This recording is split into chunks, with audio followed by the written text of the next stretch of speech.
right, we are live. Welcome back to It's as good as waging war against Allah and His Messenger. Today I'm joined by Mary, as just like every Tuesday, except of course last Tuesday when we changed the date on everyone because we realized that it was trick or treat Halloween in And the United States. there'd be so But we're many back to Nazis our on the usual door. right, back to our usual time slot here, and we're going to be continuing our look at Petra as it relates to the foundation of Islam. In previous episodes, Mary kind of went over the history of the region as a background. And then after that episode, a lot of people were like, but you're not addressing the qiblas. You're not addressing the qiblas. So we moved the qiblas up and we put those on last weekend. So if you haven't seen that stream yet, I do encourage you to check it out. But you by no means have to have seen any of that material in order to understand what we're talking about today. Today we're going to be focusing on the evidence of the Quran. What does it say about the region in which it was written? Anything you want to add to that introduction, Mary? Not really. You covered it really well. We're going to be talking just about what the Quran and the Ahadith and the Sirah literature, what all of it says about what Petra or what Mecca is like and whether or not that fits Petra. Because one remaining thing that people said is, okay, fine. You might not be able to tell there might be no evidence that any of the qiblas ever pointed at Petra, yet I still believe that the sources describe something that looks like Petra or some other northern place. And I'm going to show conclusively that there are very few places in the world that it could actually describe, and that Mecca fits that and Petra does not. But this probably will not be for reasons that certain folks are going to like very much, but I think most of our audience will. That's all right. Our interest here is the truth, so maybe it bears repeating. Sometimes some people have asked why you're doing this.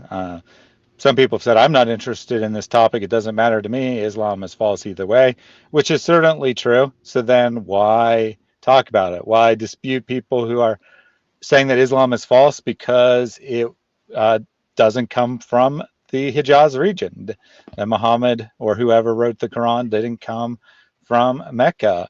And it's because ultimately the truth matters. If we're telling Muslims that they should leave Islam for reasons that are false, and then they find out those reasons are false later on, or can easily dispute those reasons, or they sound ridiculous to them, then we're not doing ourselves any favor.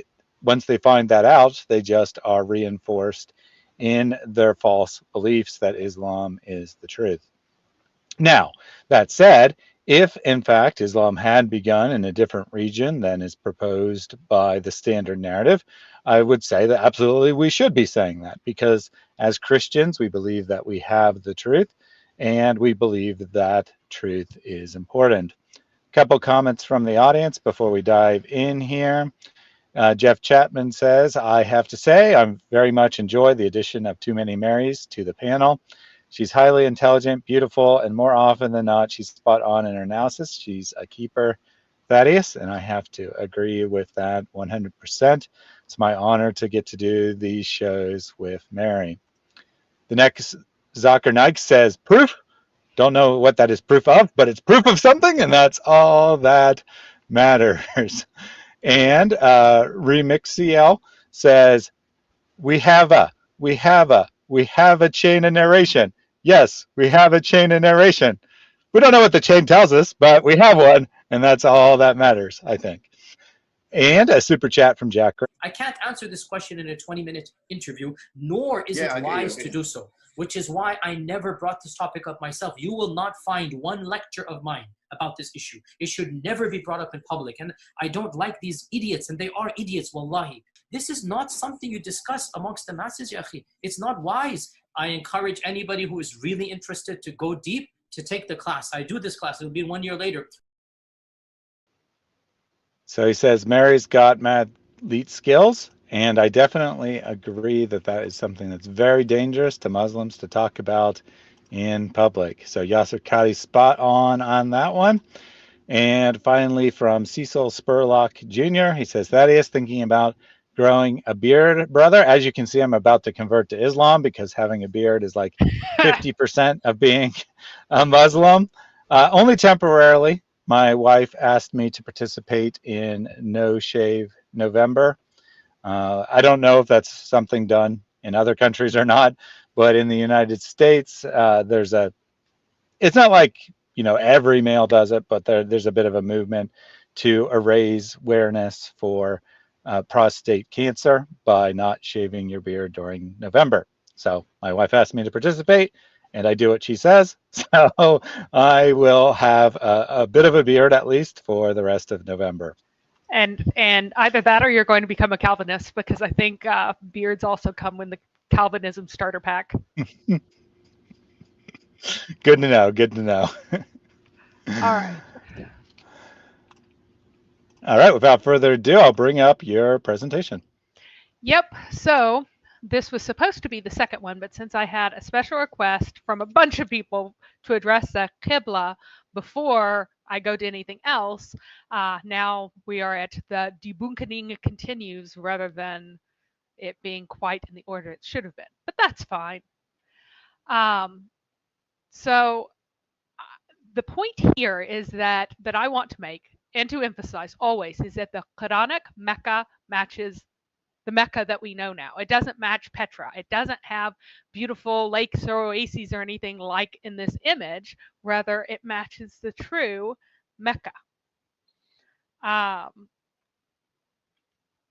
So the question is, why are so many of the places in the Quran northern?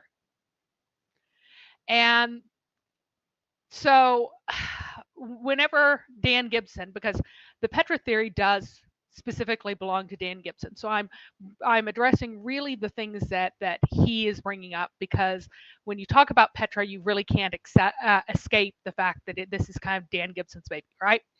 And he says that the reason that a lot of the places are northern is because that's where Islam started, that they're talking about things that they really know about and experience.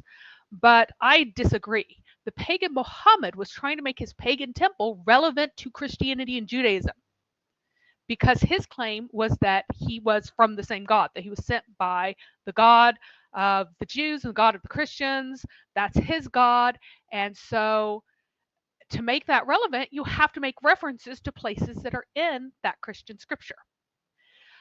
So he badly copied the stories from scripture and random other places and mixed them up with legends that the Kanana people knew. Now, the Kanana tribe and the Quraysh were a branch of the Kanana tribe. They were close cousins of the Lihyan. So Lihyan, the Lihyani kingdom, was just south of Petra, and so was pretty far north.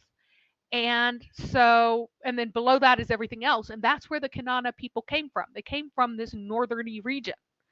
So they didn't come immediately from there. They came from there a few hundred years before, but that's where their original roots went back to. They may have come from there as late as 8300. And they certainly didn't even exist before 150. As a separate branch of the Lihyanite people, right? So the Quraysh, their main trade was with Rome. Their main trade was not with Yemen. Yemen was slightly closer to them, but their main trading partner was clearly Rome. So there's a question: was there anyone who promoted the Petra theory before Dan Gibson? No one specifically said it was Petra. Various people said that it's somewhere up in the Limes, northern Limes of Rome, and somewhere in that region. So, but they didn't really stick a stake in a location and said, yes, this is it. So saying that it's definitely Petra is unique to Dan Gibson, as far as I know, or at least originated with him, right? And so there is And so whenever we talk about Petra specifically, it's Dan Gibson, but there were other people who said that it's northern. But I'm also going to show why all of these other northern places are incorrect. And this is a killer. We've already defeated it with this one slide. We're done. Pack up Petra, pack up the north, go home, you're done, you're finished. Because the Quran distinctly says that plants come in male and female pairs, that they have spouses. There's a boy plant and a girl plant for every type of plant. So there is a boy apple tree and a girl apple tree. There is, well, he didn't know about apples, but let's say he would know about citrus. How could he not know about apples? How are they going to get thousands of apple trees if he doesn't know about apples? Sorry. Nice. But there's a boy citrus and a girl citrus, and together they have citrus babies on the girl plant. There's a boy wheat plant and there's a girl wheat plant, and together they have babies on the girl wheat plant. There is a male date tree and a female date tree, and together they have babies on the female date tree. He thinks that all plants. Now there are a few plant varieties that do have male female distinctions. For example, American holly. If you want to have berries, you have to plant one boy holly for like within a certain distance of all your girl hollies, or else you're not going to get any berries. So, and hilariously, they'll say, "Oh, this is a miracle of the Quran because no one knew that there were boy and girl plants before the Quran." But no. The Quran is saying that they all come in male, female pairs. All plants are like this. All of the fruit, all the plants that you eat, specifically the fruit. And these are references. You guys can look up every single one of these. This has to have been written by a group of people who have no actual working knowledge of agriculture. No one in the society where this comes from has any working knowledge of agriculture. So, I have a comment. Yeah. So some of these verses, I think, I don't have them in front of me, but I think some of them say that all living things come in pairs, which I suppose someone could argue that the Quran is, even though it says all things, it really just means animals, which of course is still false, but it wouldn't have anything to do with what you're saying here. But which of these verses? All of these verses talk absolutely plants. We know for sure plants are included. All four. So these four verses are entirely about plants, not about living things. Plants specifically come in boy plant, girl plant to make fruits, to make things that you eat. So. And then before you go on, I wanted to take this quick comment from some moron. I feel so peaceful in Islam. I feel peace when praying in the mosque. I am affirmed that Islam is true. Well, Muhammad and then he said, feel peaceful. Muhammad, anytime it rained, he would walk around in terror and his face would change color. And he would be afraid that that Buddhism is peace, Buddhism is true. Okay, great. Buddhism is true. I'm sure you also feel peaceful chopping the necks of the infidels because the Quran specifically says that is one of your duties. So, yes, you are constantly spamming. So you need to stop spamming with there's about a 90% chance. Absolutely ridiculous comments. I need you to type, I am listening now. Let us know that you are listening. And then he also needs to tell me if he would accept this argument from anyone else. I find peace and solace in Christianity, therefore Christianity must be true. I find peace and solace, as someone in the chat said, by doing heroin, therefore heroin must be the true religion of God, or anything else along those lines. He needs to tell me if he's going to accept that argument, because there's about a 95% chance that this is Big Mahmood, and I predict his next comment is going to be, why are you persecuting me? I no longer feel any peace and solace in Islam because you're persecuting me. Isn't that just so special? Anyway, so right here's a map of where agriculture had reached by 500 BC. Doesn't really change that much after 500 BC.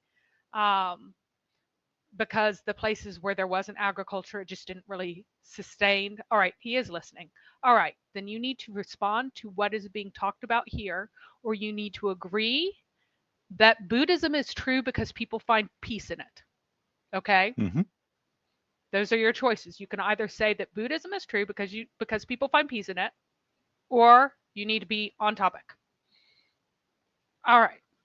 So that means that the gray area here in this image, the gray area is are the only places where Islam could develop, because you have to have someone who is so incredibly ignorant of agriculture that they would say that there are boy grapevines and girl grapevines, and that they make baby grapes on the girl grapevines. Okay? And again, listen carefully, because the Quran is wrong about this incredibly obvious thing that all the people in any of the colored areas would know about. Because it is wrong, it cannot come from areas that are colored, because anyone there, the most ignorant of peasants, would know that there are not boy trees and girl trees of the varieties that they farm. Okay? And so again, that leaves, guess what it leaves? It covers the entire, it excludes the entire area of Petra, Nabatea, all of that, but it leaves the Arabian desert, that entire area, including the Hijaz. There are a couple of places near oases where they had some agriculture, but really not much. So, oh, weird. It duplicated. All right. Now, here is the second set of verses that also excludes many of the areas that people want to favor. Okay?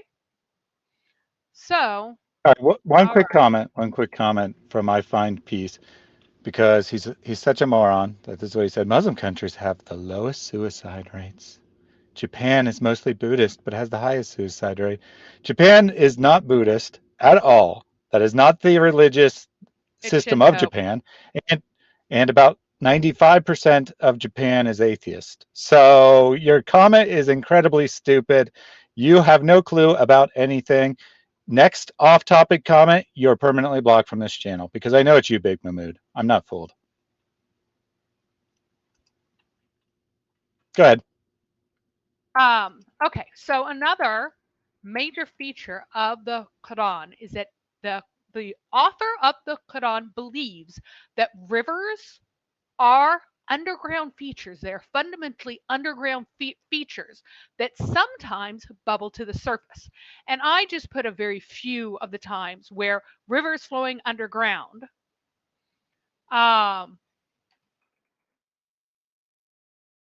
rivers flowing underground and that they'll bubble to the surface again at some other point. This is paradise is fundamentally a place where there are underground rivers, and then they pop up into like an oasis in this place, and then it pops up into an oasis in that place. It pops us into an oasis in this other place.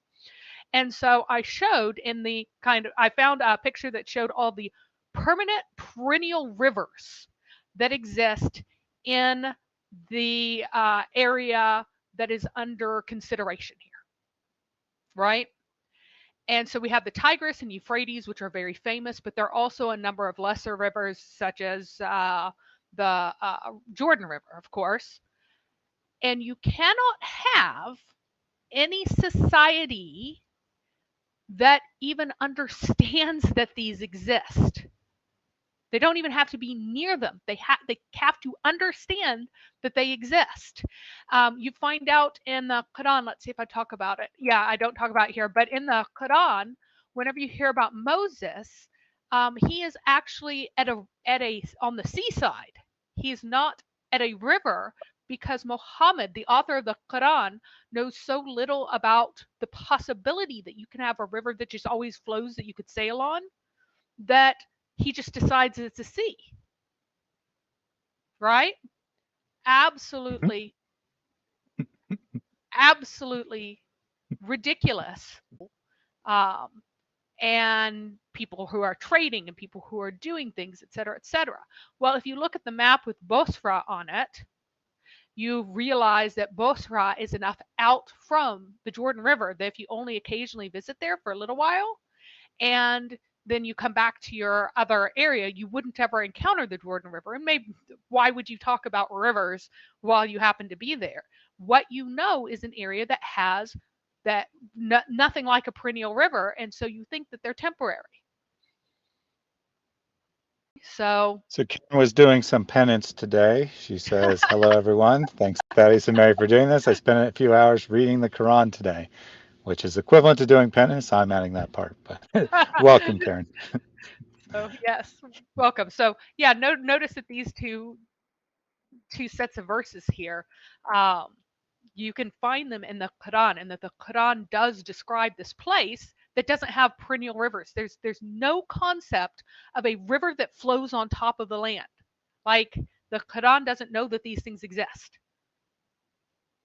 So there's also the fact that the Quran believes that the world is flat. And somewhere here, I have, here it is. I will bring up in just one second a references to the many, many places in the Quran that talks about the earth being flat. So this excludes some places redundantly, because the Quran could only come from a place where the educated classes don't know that the world was round. So that excludes the entire Romano-Greek or Greco-Roman world, because they all knew, and that includes Alexandria. And Alexandria was where all the nerds were back then. Okay, guys. So Alexandria was like big old. And today it's Reasoned Answers. That's where all Yeah. the nerds are. So Yeah, today it's Reasoned Answers. Back then it was Alexandria. So, Northern Africa, all of these places, you would not be able to find. Give me one second. I'm going to share a different browser so that you guys can just take a quick look of some of the references. Here we go. I've shared it. If you could, I'll make it really big. So here are references in the Quran to the flatness of the earth. And the flatness of the earth is really important in Islam, because one of the signs of the end of the world is the flattening of the earth. All the mountains are going to be ground down, and so the earth will be completely and perfectly flat like a tabletop. It is a flat earth. And of course, if you go to Al-Tabari's history, it talks about the stack of pancakes, the seven earths, etc., etc. So here's the seven stacked earths, for example, and the setting and the rising place of the sun, and all the rest of this. So here are classical perspectives, enormous amounts, okay? So, to the people of the Quran, the earth was flat. Therefore, whoever writes the Quran has to come from a people whose most educated folks don't realize that the earth is in fact flat. And now the Persians seem to have sustained a flat earth in their minds until the Arab conquest brought the Greeks and Persians into closer contact. And the Manichaeans believed in the pancakes. So we find out that these stacked pancake earths are a Manichaean invention that came into Islam. So, and so that excludes Rome, the territories of Rome, with the Roman governors, Roman education, any of that. They all knew the world was round, and had known for hundreds and hundreds and hundreds of years. So, I like that, Don Quixote. Flat earth equals no flowing rivers. well, If it were entirely flat, yes. All right, so. Yeah, not exactly what we mean, but I'll go with it. So now I'm going to step away from what the Quran actually says about these three important things, and go to Dan Gibson's specific thesis. And his first thesis is based on the fact that he believes that Ad is up north near Petra. It's not. It absolutely is not.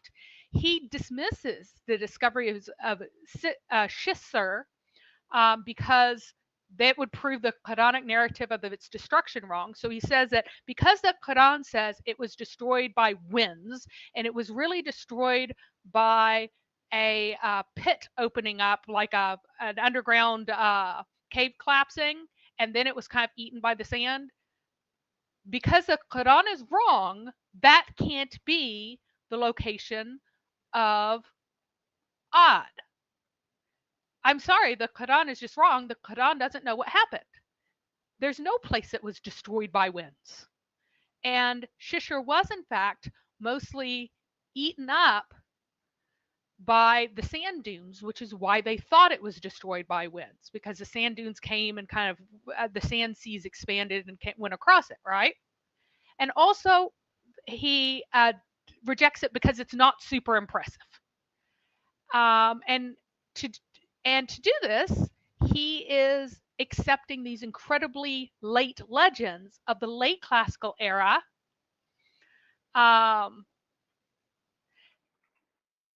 He's taking those to correct what the early sources say. And you can get legends that build on each other. That would be like saying the crucifixion isn't true because the Holy Grail stories are weird. Well, yeah, the Holy Grail stories are weird because they're made up, they're fiction. But the crucifixion is true, right? So, but of course, we're dealing with something here where there was an actual city. It was a very modest city by international standards of the era. And it truly was destroyed, and it was buried in sand. But it wasn't this fantastic place, because the legends about it being this fantastic place didn't come to way later. So he also completely dismisses Ptolemy, who said that the tribe of Ubar was right next to this place, throws out the classical scholars, and Ubar is and Ad are associated with one another in the early Islamic sources, right? He also dismisses the classical Arab scholars, who most often stated that it was located between Yemen and Oman. Even though he quotes them, he will quote the scholars that say, hey, it's here. And he's like, no, they're wrong. He also, and so I really believe that the reason that he rejects this is because it completely obliterates a Petran thesis. Because no Petran trader would have any idea of the ruins of an old caravan between Yemen and Oman, because the Himyarites completely controlled that trade route and didn't let anybody else go along it. It also completely destroys any other northern origin thesis. The people who know about Shishir would be people who would have intimate contact with Yemeni folks who traded that route in Himyarites, and would have conversations with the Himyarites, right? So before you go to the next slide, Nicodemus asked, is that Muslim flat earth list available online? Yeah, it's on website where you're looking at. That was Wiki Islam. Let me find it again.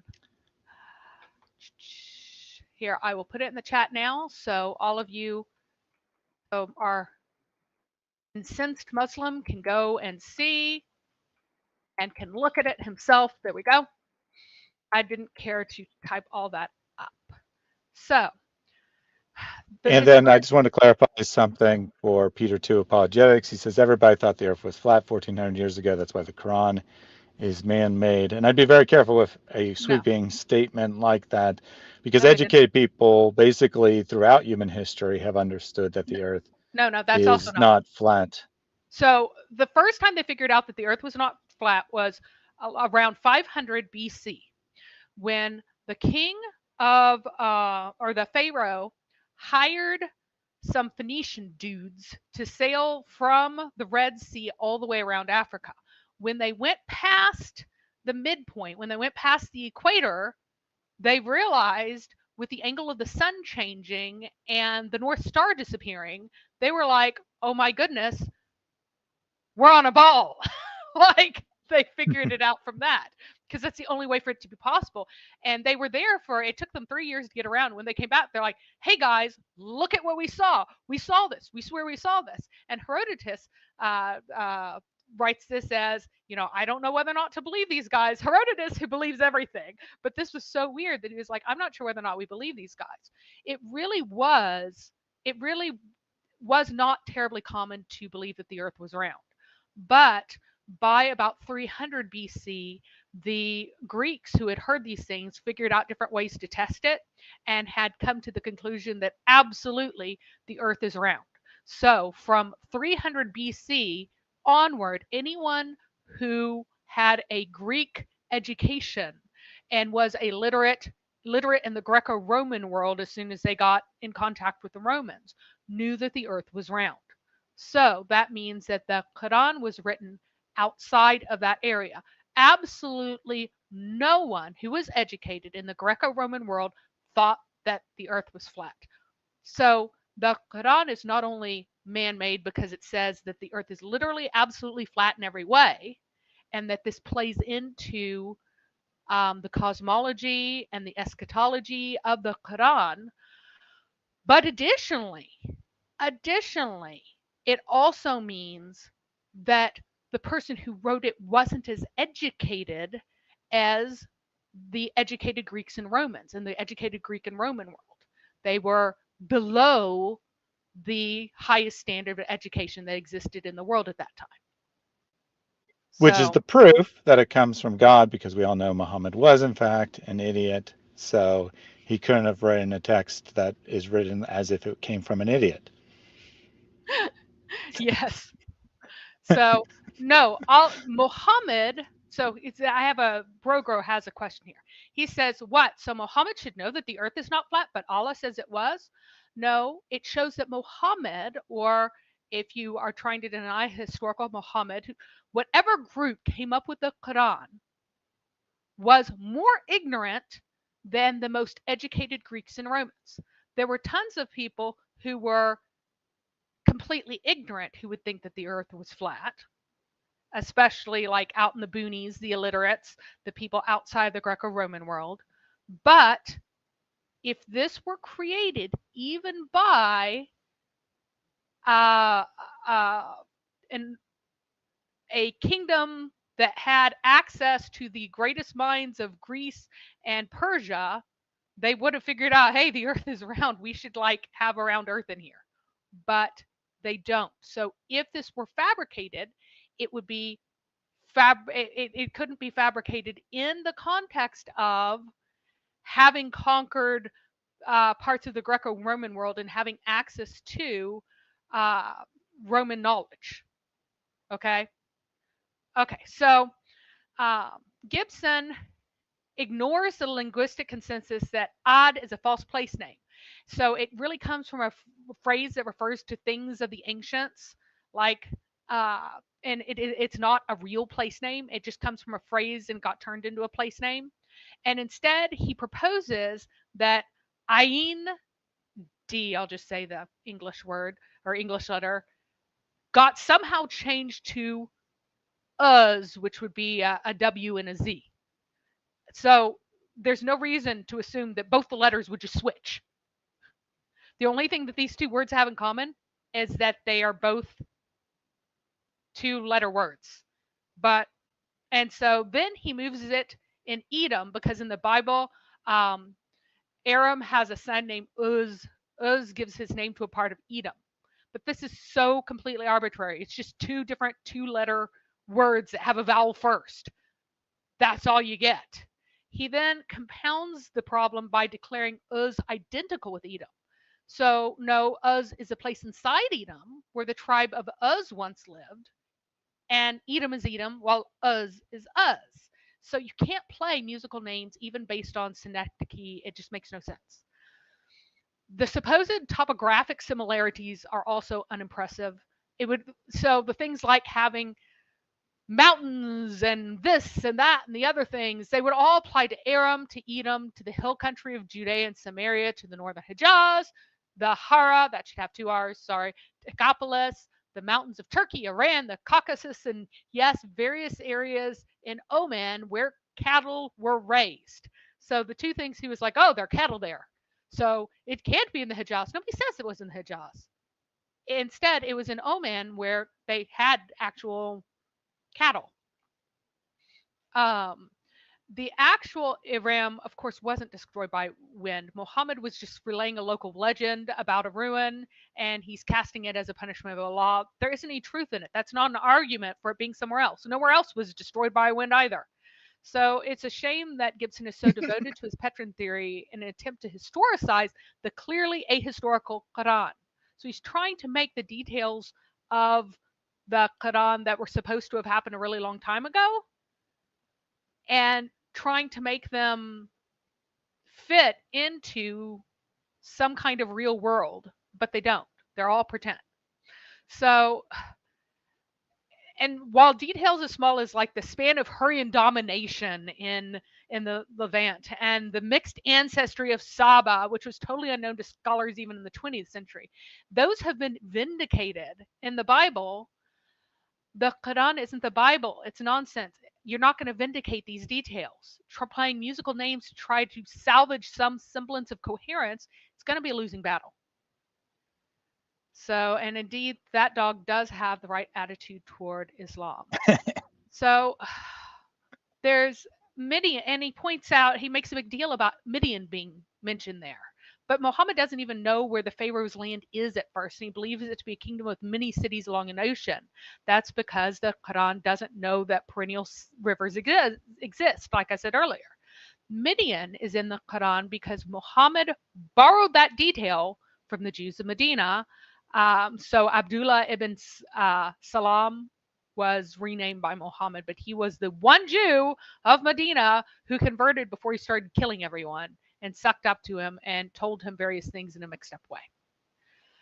So you've been refuted. You've been utterly refuted. Talking says Arab Christians use the same name for the creator, moron. As if somehow that means they're talking about the same deity or has anything to do with anything that you're talking about. But because Arab Christians use the term, some Arab Christians, not all Arab Christians, use the term Allah to describe God, that means that nothing you say has any relevance whatsoever, Mary. You're just a moron when you are telling this guy that Islam does not come from Petra. You're a moron because Arab Christians say the word Allah. He's very special. So Mel's in the chat. He thinks that the Old Testament was compiled in Babylon. I assume he means compiled and not written in Babylon, when at a time when Babylon had full knowledge of spherical Earth, and yet there are portions of it that are what is the word I'm looking for? Phenomenologically imply a flat Earth. Yeah, that's very, very different than the Quran. The Quran, first of all, it's not true that Babylon had full knowledge of a spherical Earth at that time. Even like the first people who knew of a spherical Earth were, again, 500 BC. So it has to be after 500 BC to have the knowledge of a spherical Earth actually accessible to anyone. And no, they are not allegories. They are completely literal. In the Quran, the flatness of the earth is incredibly important and literal. The 7 pancake earths are also literal. They are not allegorical. They have never been understood allegorically. Well, and they're especially not messianic until very, very recent times. Very, very, very recent times, they will go, oh, well, here's our attempt to make it not literal. You go to all the early sources, it is absolutely literal in every single way. It is literal. It's flat. So anyway, so Midian is likely in the Quran. Okay. So even though he had access to someone telling him stories from the Bible, they were still all mixed up. For example, Moses' marriage with the daughter of Jethro instead has all the details of the marriage of Jacob to Rachel and Leah. So they're completely, everything's crossed, everything's confused, everything's muddled. So this shows that the Quran was written by someone who had access only to muddled versions of stories rather than had access directly to a written text, especially early on. Like he did not have access to Genesis, could not read it, did not have access to it, had access to stories of it told by other people and who forget details and mix up other ones. Now, there's also the issue that no one has the slightest idea who Shuyeb is. So he is a super generic prophet of Midian, and there's really no details about him. His story is so generic that he seems, in my mind, it's most likely that Muhammad invented him on the spot whenever he said that everyone's gotten their own prophet. And someone went, "Oh, well, you've talked about Midian. Who is a prophet of Midian?" He's like, "This guy was." The Quran. I can so see that happening. Nice. The Quran explicitly says that his story happens, that his coming happens after Saleh. Saleh is the prophet of Al-Hijr.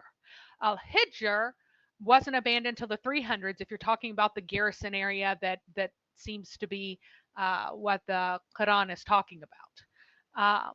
And so the prophet to Midian is coming like 1,000 years nearly after Midian stopped existing, or at least, excuse me, at least, yeah, about 1,000 years after Midian stopped existing.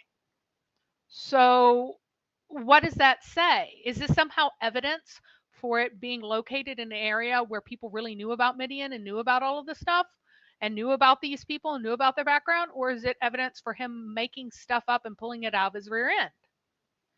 Gibson wants to look into the Quran's ordering of Thamud versus Ad to make his argument for when Ad existed, but he ignores that Midian is placed last.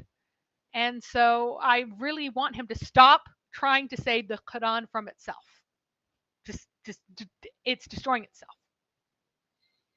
So Islamic Origin says Genesis was written by Mordans. According to Mary's logic, clearly that isn't the case. Writers can use literary styles that are not literalist, and that is correct. No, that's not That's why you have to actually look. What well, no, sorry. So the second half of that is correct, right? When I said that is correct, I meant writers can use literary styles that are not literalist. That is correct. But you have to actually look at the text, and you have to actually justify that it's a metaphor from the text. You can't just say, well, here's something that's stupid, therefore it must be a metaphor. That doesn't work. Again, if you look at every single historical and scholar of Islam before recent times, they all agreed that it was completely literal. And it is important that it's literal. Its literalness is part of the structure and importance of the end times and of creation itself as well. There is nothing metaphorical about it. It is literal. It was meant literally. It was taken literally. I want you to find someone before 1200 who took this, I could even say afterward, but an Islamic scholar, someone who has status in Islam, not someone who is a mathematician or something else, but an Islamic scholar who said, this is not literal. The sun and the moon are not in rivers above the sky, and they do not set into a muddy pool, and all the rest of that. I want you to find someone, because you can't. If you read all of the early sources, they all agree that it's all literal. I mean, even Al-Suyuti, who's like, I don't know, 1400s? When was he? Figure out when he was in our time. Oh, yes, 1400s, died 1505. He says all of this stuff is literal. They all believe that it's literal up until fairly recent times when it's too embarrassing to say so. Now, there's also Thamud, and that's Saleh's area, right? And that's Al-Hijr, and the Quran explicitly says it's Al-Hijr. Al-Hijr is a known city, always been known. You can go there now if they'll tell you, come see the city of Saleh. So, like, this has never been lost, right? And so it's supposed to be the city of Thamud. according to the Quran. And that might have been true in the 300s AD or later, but it was properly and more anciently the city of the Lihyanites from the 200s BC until at the latest until around 60 BC when it was conquered by the Nabateans, right? Its high priest was called Saleh. So the name Saleh that became a regular name was actually the title of the high priest of Al-Hijr, and it's in tons of inscriptions. And this got turned into the prophet of the place. So he's the high priest of a pagan god, and now magically he's a prophet, right? So the people of the priest who was called by the title Saleh, they were the Lihyanites. They were not Thamud. Thamud came later. Now, while there was a major earthquake in AD 6 or 363, it didn't destroy the city, and didn't cause it to be suddenly abandoned. It was slowly abandoned after Bosra was made the caravan terminus, probably shortly after AD 300.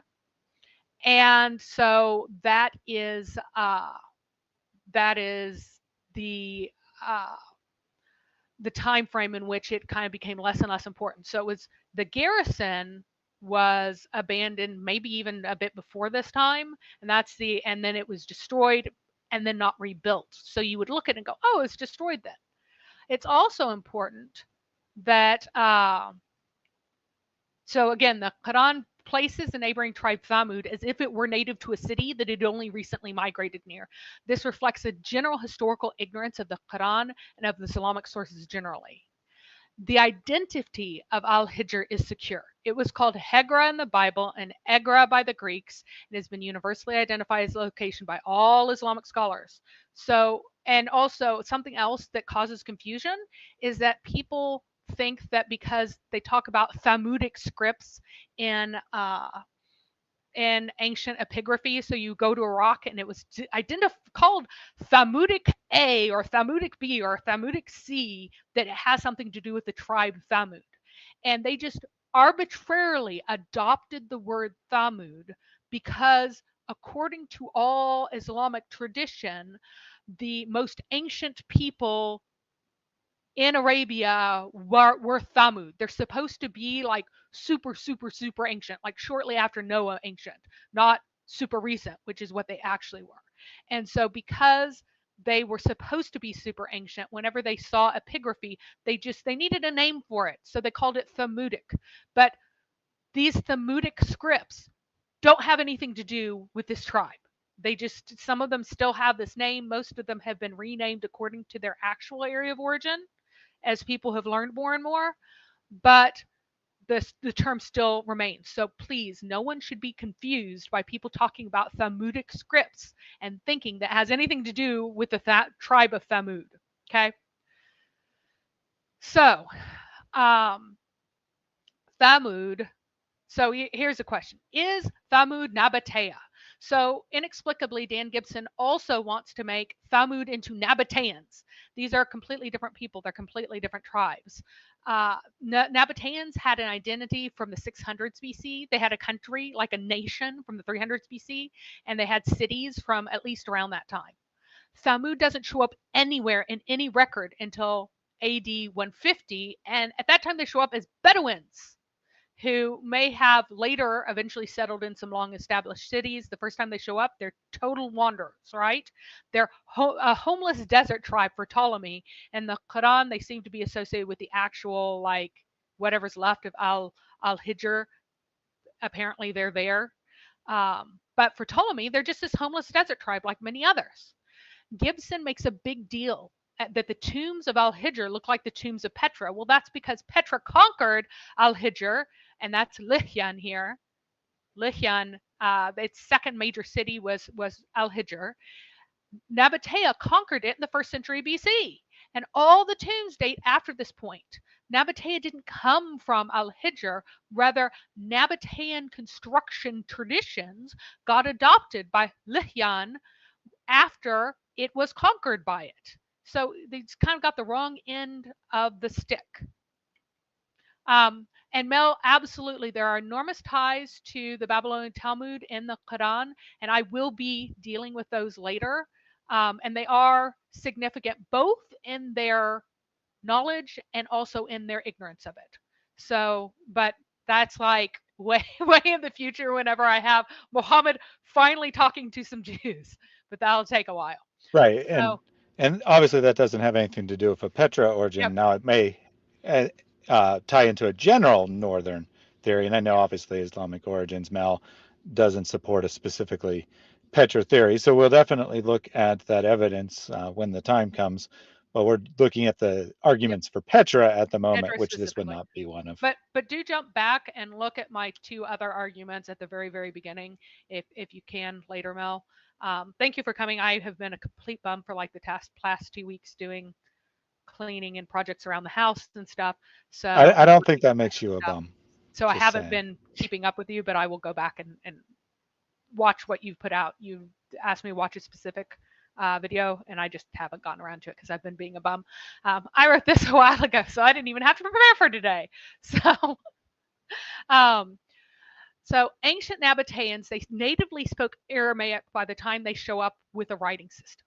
Okay, so I'm talking about the people who are centered around Petra before they conquer Lycia.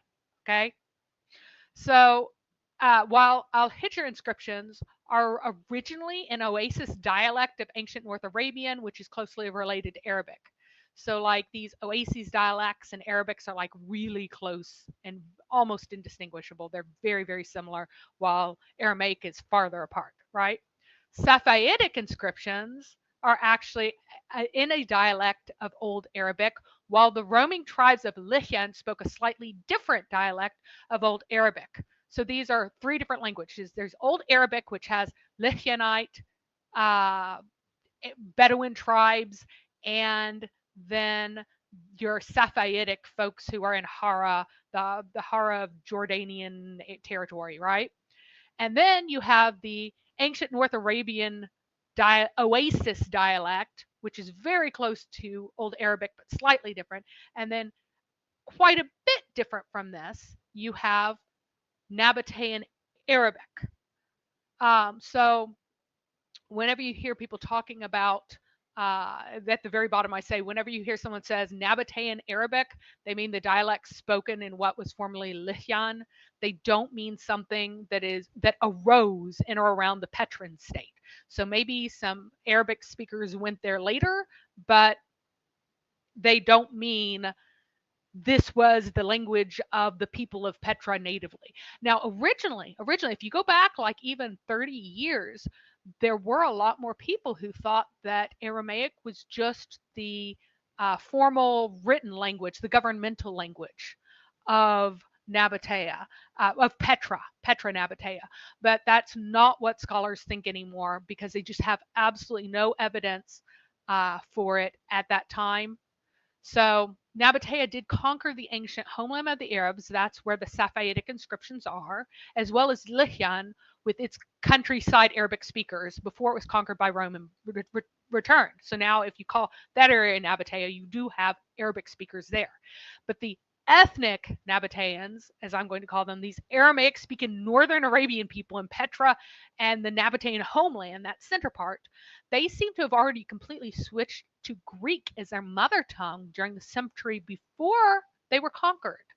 Because after AD 108, or excuse me, 106 AD 106, there are zero Aramaic writings in the Nabatean homeland. It's all Greek. Weirdly, Aramaic inscriptions continued in Al-Hijr. So where they didn't actually speak Aramaic natively, there's still Aramaic inscriptions there. The number of ethnic Nabateans decreased over time because they were urbanized and the population of Arabs expanded and filtered in. Because remember, if you want to have great grandbabies, you don't live in a city, right? You don't spend all your time in a city because your descendants will probably die out and the countryside people will filter in.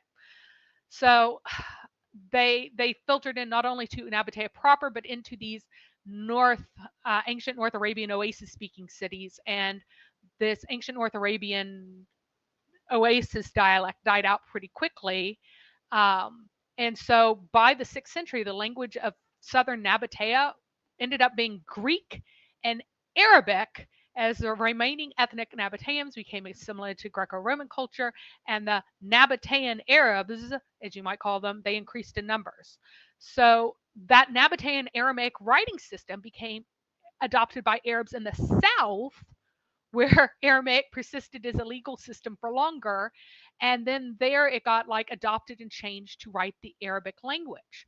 So it wasn't happening in the north near Petra or anywhere. It was happening in the south in this area called Lihyan. And that region, that's where the Aramaic writing system became adapted to writing the Arabic language. I know this is so weird, isn't it?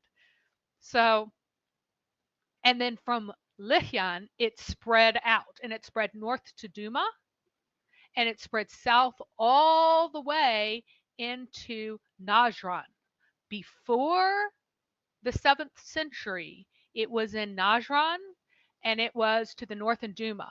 And Houston Euler has it exactly right. Cities are excellent for spreading diseases. That's a major reason why urban people historically didn't have descendants, because a lot of them died of disease. And if you weren't rich enough to go out into the countryside during the disease time of year, you tended to die. All right, so we need to send Mahmoud away. He can go away. All right, now the Quran thinks that the people of Al-Hijr lived in the rock caves. So if you see pictures of Al-Hijr, you'll see these really cool rock carved structures. Now, this was a peculiar trait of Nabatea that originated there, and it didn't represent any kind of normal Arab custom, but they were tombs. They were not houses. These were tombs that people were buried in.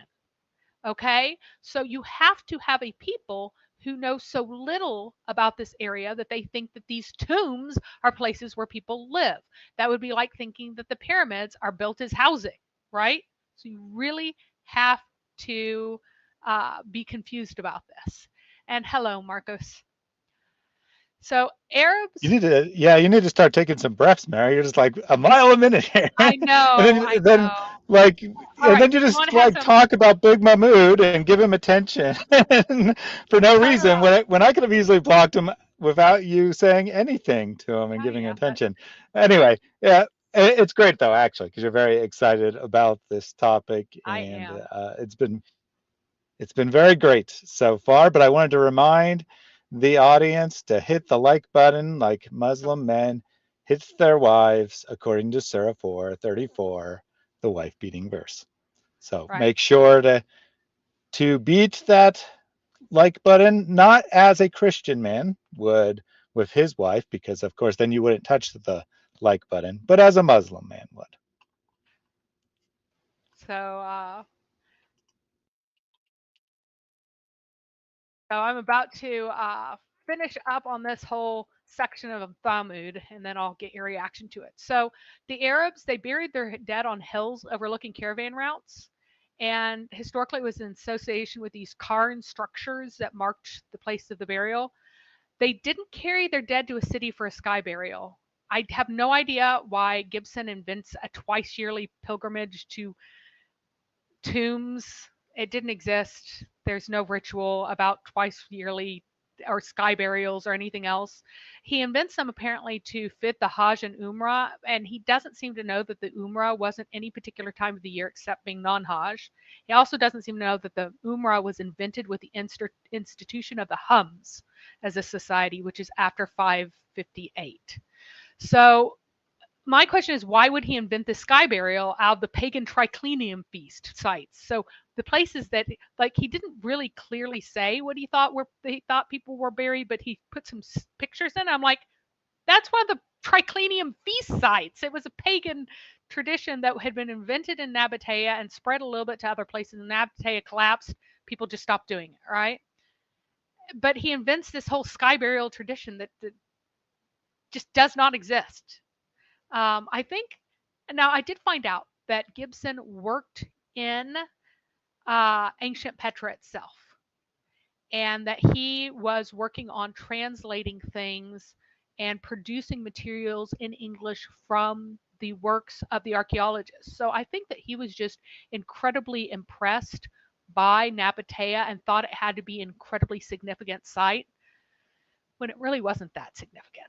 So, um, and again, that's kind of with the whole thing with him pretending that these primitive rafts that the Nabateans have were these great sailing ships. I think he was just kind of dazzled and starstruck by Petra. That's the only thing that I can really put together, that he just was so moved by it that he really felt that there had to be a reason for it. So anyway, anything to contribute on All right. Ad, Thamud, and Midian, which were, I mean, this is about a third of his original book that I have just addressed. Excellent. So, well, here's the audience reaction. So Jeff says, "You're knocking it out of the park, Mary." Karen says, "Thanks, Mary. This is so great." Billy says, "You're hardcore, Mary.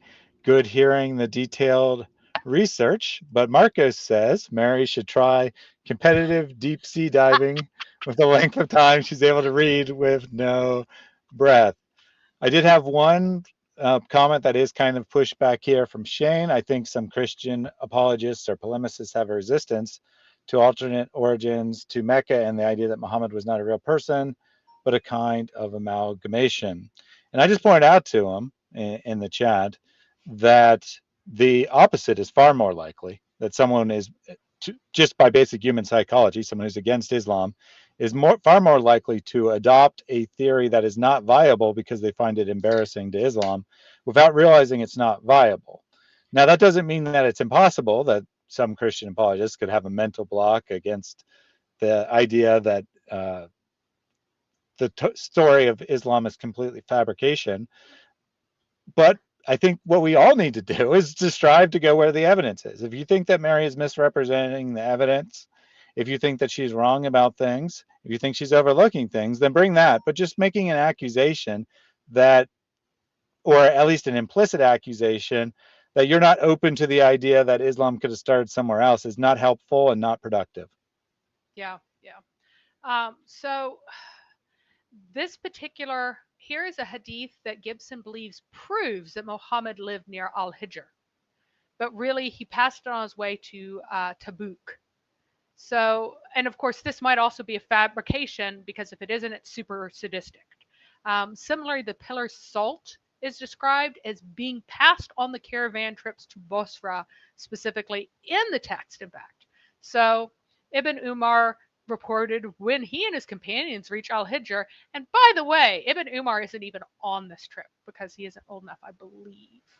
That may have been Abbas. I think Ibn Umar actually is old enough at this point. I think that he's probably above 14. Sorry about that. So when they and his companions reached Al-Hijr, the dwellings of the Thamud people. So again, he's saying that the dwellings of the Thamud people are Al-Hijr, was not the empty ones, which is not true. He admonished his companions, saying, "Do not pass by these people who are being tormented without weeping, lest the punishment should befall you as it has befallen them."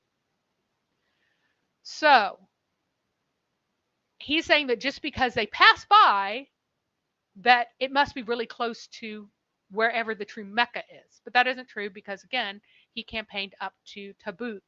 And whenever he talks about the pillar of salt, he talks about it, that pillar of salt that you pass by on your way to Bosra, which is where their trade route was. There's nothing here that says that you see it every day. But Gibson kind of writes that into it. But here's the thing. Al-Hijr is several, like more than 100 kilometers away from Petra. So it's not something that he's passing every day.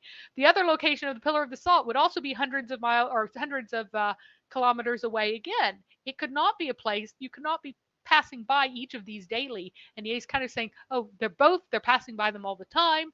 And so they're right outside of Petra, but they're really not. So, and then again, if this isn't fabricated, it's really sadistic because Muhammad said, don't weep for people because the deceased are tormented because of people weeping for them. So he's like, don't leave here without weeping for the people who are tormented. I'm like, to torment them more? Is that what's going on? So I've always been very amused by that because of his stance on not mourning or weeping for the dead. But of course, whenever Muhammad does it, it's fine. But if anybody else does it, it's terrible. So, um, so Mecca was a continual embarrassment for Muslims, thus authentic. Now, we've talked about the principle of embarrassment and how people do not invent things for status that they believe at that time to be embarrassing. Okay? While you'll find Dan Gibson and others talk about how Mecca and the Hijaz was disappointing to early people who had never seen it before. They go from a great city to like this podunk backwards sort of place. Okay? So there's this podunk backwards sort of place that these folks are going to that's supposed to be the center of the world and the wonderful place and this and that the other.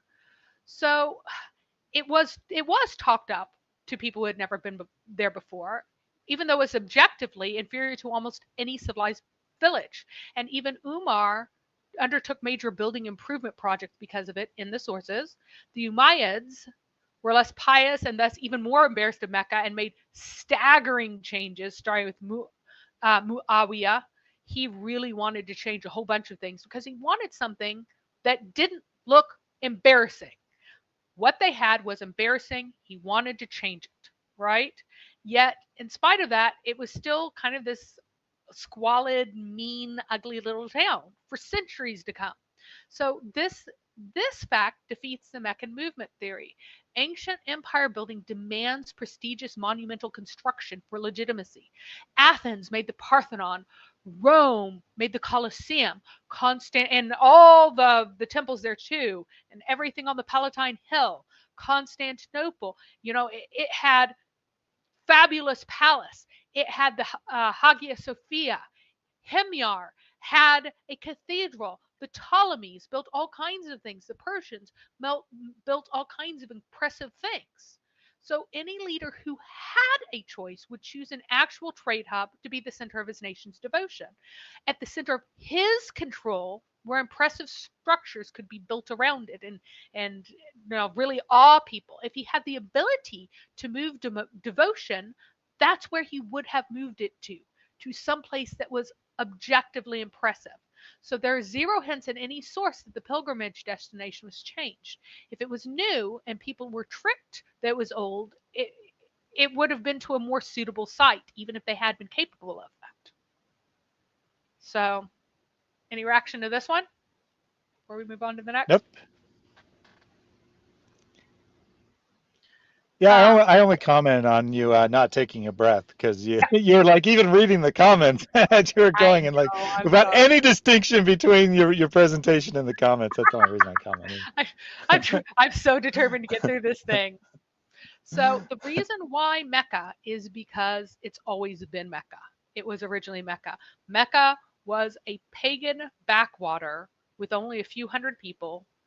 And that's where Islam came from. It came from paganism. It came from a pagan backwater. It is still paganism with a monotheism skin suit on. That's what it is. So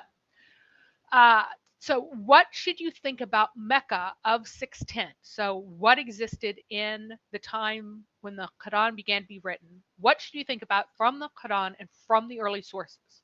You should believe that the first houses that were ever built were only built in about 430 AD.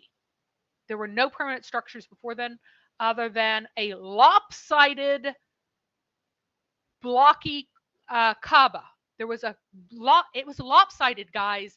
Your holiest site in the world is lopsided because you can't even make a square building that isn't very big. Okay? So yeah, I mean that makes perfect sense. I mean, who would want their building to be square? It's so much better if it's got one side slightly longer than the other, as all good structures do. It's not even that it's rectangular. It isn't even a proper rectangle. Well, yeah. I meant Yeah, one of the but yeah, parallel wall, or yeah, supposed to be parallel walls, are nothing's different parallel. lengths, which means they can't actually be parallel because they're different Right. lengths. They have fixed that, by the way. They've made them parallel. They've kind of took the longer of the measurements and kind of oozed it out to make it actually parallel. The first roofs are reported to ever being built there in 560. Does that sound like Petra to you guys? No roofs, no permanent buildings before 430. No roofs until 560. The first oblong house that didn't have curved walls, and around 580. Does this sound like Petra or any other civilized place to you? So one person wrote his thesis showing that the total population of the actual Quraysh folks was about 550 people, and that's it. From all of the later uh, genealogies, they were obsessive genealogists and uh, wanted to document everything, and everybody wanted to trace themselves back to Meccans. So this might even include people who didn't even exist, who were fabricated. Total population 550. Okay. So I include some bonus slaves slash client families in there and stuff. And so I figure it's somewhere between 750 and 800 people. They poop outside. They don't have latrines. They poop outside without any latrine. Where is this? If not for some places backwards as Mecca. Because in Yathrib, they had latrines, and all of these oases, they had latrines. These desert poopers are very much the exception for any sort of settled group because they're still very Bedouin in tradition. They had many of their slaves were Abyssinian, coming from Ethiopia, or they were Zanj, who were Bantu, the truly black people, and they had an entire prison court that they would put a bar over to lock in the black slave men at night so they wouldn't run around and possibly have sex with their female slaves and produce less valuable, blacker slave children. Uh, they don't have a single building that is able to serve as a prison. Apparently, you're not going to throw your prisoners in the prison court, so they get kept other places. But every civilized town would. Petra had a prison. Other places have prisons, right? They have virtually no artisans. They have a couple who are slaves. They have no native artisans. They have no native skills other than killing people and trading and herding camels. That's all they know. They have no gardens. They have no crops. Abdul Muttalib, he owned some property in Taif, according to the Islamic sources, but he didn't manage it at all, and it was a day and a half away. So apparently, he just took money from tenant farmers, essentially. It has exactly one public building, which used to be the house and yard of the first king. So the council house was the house and yard of the first king. The largest houses of the entire place have only 2 habitable rooms, and the courtyards have no doors. Explicitly, courtyards have no doors. There are only 2 buildings in the entire place that have literal door locks on the door. Barring people in doesn't count. Yes, it does sound like one horse camel town. The 2 buildings are that the governmental building, the council house, and the Kaaba each have a lock and a key. Nowhere else does. The roofs are not usable as a room. They're only used for drawing stuff. When they get to Yathrib, they run into having houses built well enough that you can create a room on the roof and hang out on the roof and cool off at night and sleep out there at night for the first time. It does not seem to be a part of of Mecca. Mecca does not seem to be constructed well enough for that. The Kaaba itself only gets a roof in 605 AD, according to the conventional timeline. Right? The chief of the tribe might have a singular carpet. So the chiefs of a tribe, he was super important because they have a singular carpet. There's this whole story about Muhammad sitting on the edge of the carpet of his grandfather, and people saying, "Oh, you should get that boy off," and him saying, "No, it's all right if he sits there," and that shows how incredibly important he will be because he's the only dude with the carpet. Everybody else sits on mats only. This is a district, not a town, and the district is marked with pagan stone markers of some sort. It has no wall. So, All right. So before you go beyond that, I did have a number of comments from the audience. Or well, first a question from Mark Fish about the first part with yes, no permanent settlements. Did they live in tents? They did live in tents. Officially, the official story is that people have been living there in a permanent sense for a long time, but they happen to live in tents. I don't believe that they lived there permanently at all if they lived in tents. Nobody's going to sit in tents for decades. That's ridiculous.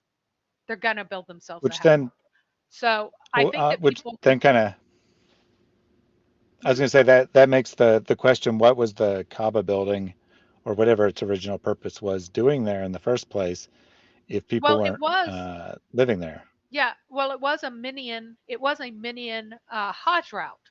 So there were plenty of places, and in a lot of places, you weren't allowed to live inside of the sacred districts. Like in your typical temple, nobody's allowed to live in there. So there wouldn't have been anybody even trying to live in there. They would come and camp there and then leave because it was kind of forbidden to live in there. The fact that the Kusei said, "Oh, come build your houses here," was kind of sacrilegious to the entire sacred enclosure because you're gonna do like things that are defiling other than just peeing and pooping even inside the area if you live there forever. So most likely nobody lived there at all. There was nobody living there. So people came to live there later on. Um, so according to the histories, they Very supposedly good. So I always had lived some there in other. tents and then suddenly decided to build buildings. But I don't think that anybody permanently lived there. I think maybe they'd had some guards there, but they'd had lots of theft problems there, and that would be why.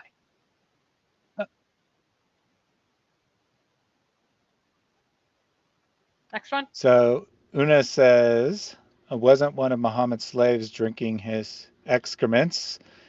And that does kind of bring some new meaning to that hadith, doesn't it? Why it was in a bowl in the first place, right? Well, because Why his urine was in a bowl that then someone stole and drank no, it was an because they accident. didn't have any proper ways to dispose of it. Well, they didn't have any nearby latrines, so you had to go out. Okay, And a lot of I'll accept people, that too. rather than going out at night, people like traditionally have had the pot to piss in, that famous pot. People would, rather than going out into the bushes, they'd only go out into the bushes or to a distant latrine if they had to poop or if it was during the day. But if it was at night and they needed to pee, this is an old man, he had prostate problems anyway. So he had a pee bucket that was there, and one of his servants picked it up, and I don't know how she didn't smell anything before drinking it, but Yeah, she very that's what I quickly was took a suggesting. swig of it accidentally. It's Thuwayba who did that, who was supposed to be his first nurse. I believe it was Thuwayba, not Amon. It was one of the two. It was one of his two nurses. Well, I mean, Mary, it's obvious why she didn't realize it was his urine because, as we know from other hadith, all his bodily functions smelled wonderful. So she just thought it was some nice juice or something. That's what it smelled like, and then she accidentally drank his urine. So you see, this is proof of the truth of Islam.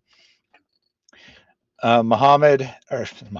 Why in the world did I say Muhammad? Mark Fish says that Muhammad was a 7th century caravan robber, desert pooper. I think we need to start using that phrase for him from now on. He was Cecil says scared. no need for a prison when everyone. Nice. No need for a prison when everyone is a criminal.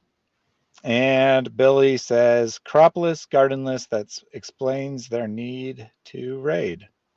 So some good comments from the audience there. Yep. All right, that's it. Done with Yep. those. And this does explain like their extreme anxiety about maintaining their position as a trading hub, or at least a site that people went to during part of the time of the year, because it wasn't really a hub. It was just for those particular people who observed that area. So if everybody's becoming Christian, they're all going to starve to death. That's what they're facing, because nobody will come to their pagan temple anymore. So what are we going to do about it? So Dan Gibson says that he So expects. actually, Carol just asked a question. Hold on for a second. So Carol asked a question here. She did it late, that's why I didn't bring it up, but I think it's actually directly relevant, so I did want to cover it right away. She said, "Don't the wives sit in tents in Jannah, or am I imagining that?" And it hadn't occurred to me in this context before, but that actually makes perfect sense in light of a people whose primary dwelling is in tents. They don't see why that would be weird, that in the paradise, in the ideal scenario, you live in tents. Yeah, there are some mentions of mansions too, but apparently near the places where the water comes out from underground, around the rivers that they think are things that pop out of the ground and go back down again, that there you will have pavilions or tents, and elsewhere you will have a mansion. So apparently get one of both. And since women aren't allowed to be anywhere else, I can only assume that they teleport between the two to make sure that they don't look at other men. So so anyway, Dan Gibson said that he had expected Saudi archaeologists to defend the opinion that ancient Mecca was a walled city with houses, gardens, public buildings, and temples. They shook their heads and says there was nothing like that there. Why would he expect that? What I told you is what the Islamic sources say. Why would you expect there to be houses, gardens, public buildings, and temples? The only way you'd expect anything like that is if you are not looking at the Islamic sources, but are like talking to ordinary kind of jack Muslims, like your average everyday Muslim who has this overly romantic view and has no idea what the sources actually say. Okay. So, another point, something else that someone else has brought up, is that Mecca is called the mother of cities, or wherever this is. So it can't be Mecca, because Mecca doesn't have many people. Not so fast. It's translated as mother of cities, but Medina means city. The word there doesn't. Yathrib was a city to Muhammad, even though Yathrib had certainly less than 3,000 people total. Because it was called the city, it must have been substantially larger than where the immigrants were from. If it was less impressive than when they were from, it would have had a different name. It would not have been called the city. Now, the word in that verse is qaryat, and qaryat is a word for a settlement of any size, including a village or a hamlet or anything else. It can be huge, it can be small, it's a settlement. That's all it means. Mecca is called the mother of settlements because Mecca is supposed to be the first place where Adam and Eve built anything or lived where something was already built, depending on which tradition you go with, not because it's the biggest, best, or most impressive. It is supposed to be the original, the mother from which all other settlements came. But it doesn't say city, it says settlement. So Mecca is the entire haram territory. It's not a town or a city or even really like a settlement itself proper in the Islamic sources. Part of Mecca is an area called the Hollow, al-Bitah, which are the bits near the Kaaba that are relatively flat. So that's pretty much everything in here is like the Bitah, pretty much, because it's kind of near the hollow.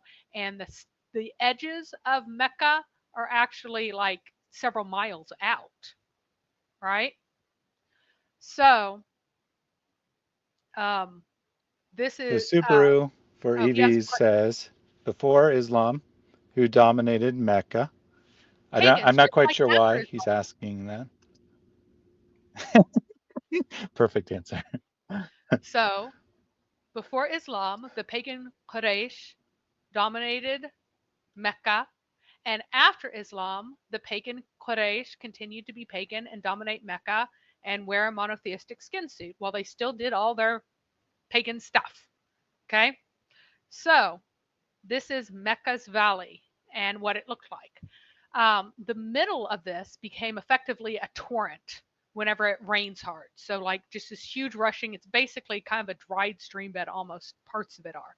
You can see how this artist has drawn way too many buildings, way too many buildings for this time.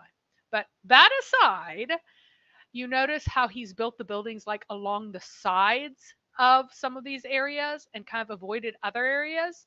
That's because whenever it rained, this would become just a torrent of water. So part of it is called the stream bed because it became like full of water whenever it rained. The stream bed was also the main street of the houses and also a stream formed between Safwa and Marwa in rainstorms. So between the two kind of, if you look just east, look at my labels, just east of the Kaaba, there are two little outcroppings with a line between them. And that is Safa and Marwa. And that line between them became a stream bed whenever it rained. This stream bed was not a flowing stream. There are stories of the pilgrims running, talking about how they run on the stream bed that's dry, this dry stream bed they're running on. For some inexplicable reason, Gibson says that, oh, it says there's a stream. No, it says there's a dry stream bed. And so he's like, there has to be a river there. No, it says there's a dry stream bed. Come on. So it explicitly says there's no running water in Mecca and no water at all before the magical Zemzem appears in ancient times, supposedly, right? So the water in a rain most likely comes from the east, and it might be able to escape north, south, and west, any of those directions that has the correct fall for it to escape from. Banu Hashim and Banu Makhzum, they had defensible parallel wadis from the Kaaba side. So there are these parallel valleys there that they were able to occupy, one on each side of a major outcropping. So whenever it talks about, oh, there's a valley and parallel valleys, yeah, there's a valley and parallel valleys. That is in fact what Mecca has. I don't know why you'd say it doesn't. It does. Aqaba was the narrow point between Mecca and Mina, and it was about 5 kilometers from the Kaaba. This narrow point was destroyed when the new road was made because it was widened for the road. So, like, it used to be a very narrow point and people would fight over it and stuff, but then it was, in fact, destroyed. So all of the things about, oh, there had to be a narrow point, oh, there had to be this, oh, there had to be that, yeah, it's all there. If you're reading it correctly, what's being described is actually there in Mecca, and a lot of it is not in Petra. So Ibn Ishaq states that the road approaching Mecca from Taif went through passes with mountains above it where ambushing people could hide. Yeah, it's totally correct. Even though Abraha never actually tried to go to Mecca, that description is entirely correct. I'm not sure why Gibson goes, that's not Mecca. Yeah, it is. Safa was easily tall enough to let Muhammad see the Kaaba because there were only one-story, mostly one-room hovels in Mecca at the time. Safa had to be low enough that Muhammad could easily talk to people at the base while he's on the top, as he does several times. It was never described as being a lookout position for defense. Instead, it's also, as Gibson claims, it's not a lookout. It's just a place that's a bit of a rise, and you can't see around it if you're standing right in front of it, but it's not a lookout. It's also a misreading of the text to think that the Hajj was almost always performed by doing 7 crossings in one day. Was not almost always performed by doing 7 crossings in one day. Instead, for the old, young, or sick people for whom the 7 circlings of the Kaaba is already hard work, they're permitted to rest for a while and then do the 7 crossings all in one go later. There's exactly one person among Muhammad's many followers who, on account of her age and obesity, could not do the 7 crossings on the very same day as she did the circling around the Kaaba. So Gibson uses the one story saying that, yes, in extraordinary conditions, it is permissible to break up the going back and forth if you physically cannot do it for this obese sick person, and talk about it as if that was common. It wasn't. It never was common. So we can compare this to the number of people who are not able to climb Pikes Peak from the trailhead to the top in one afternoon, because the kinds of places that not just Gibson but other people present as maybe Safa and Marwa were really big mountains, and so that seems more suitable to the story, right? No, Well, it does. It doesn't, because she's supposed to, even with our stupid uh, Hagar story, she's supposed to run back and forth 7 times while she's already like almost perishing of thirst, which would be like climbing Pikes Peak. Like it's just because it says she's struggling hard that she is doing some sort of incredibly monumental task. No, this was a tradition. Yeah. So let me clarify. Yeah. Right. Yeah. Let me clarify that it makes more sense in light of the exaggerated language used to describe the mountains themselves. It doesn't make more sense in light of the supposed story, which has obviously never happened to begin with. So I don't know Yeah. why you'd appeal to it one way or another anyway Well, even for that, evidence. they are called mountains in a lot of the sources, but I don't think there are many languages in which words like there's not really a distinguishing word between a rocky outcropping and a mountain and a hill. Like it depends on what your language has for these terms. Certain things overlap, right? In different ways. So declaring that must be really tall because they're called mountains. No, they don't have to be really tall just because they're called mountains whenever you translate into English. Just like the word for sea or for river or for stream, they kind of overlap and are unclear. And once you go across languages, it's even less clear. So finally, the Safa gate was a freestanding entrance through which a person entered and left the masjid on ceremonial occasions, even though there was no wall around it. Climbing these outcroppings doesn't imply that there were stairs up them, which Gibson also seemed to think that there should be stairs there, and I have no idea why. So Andrew says that there's a Quranic passage where Muhammad implies he's high upon it, meaning Safa. I asked him what the verse was, and he didn't remember offhand. So I encourage him to put that in the comments later.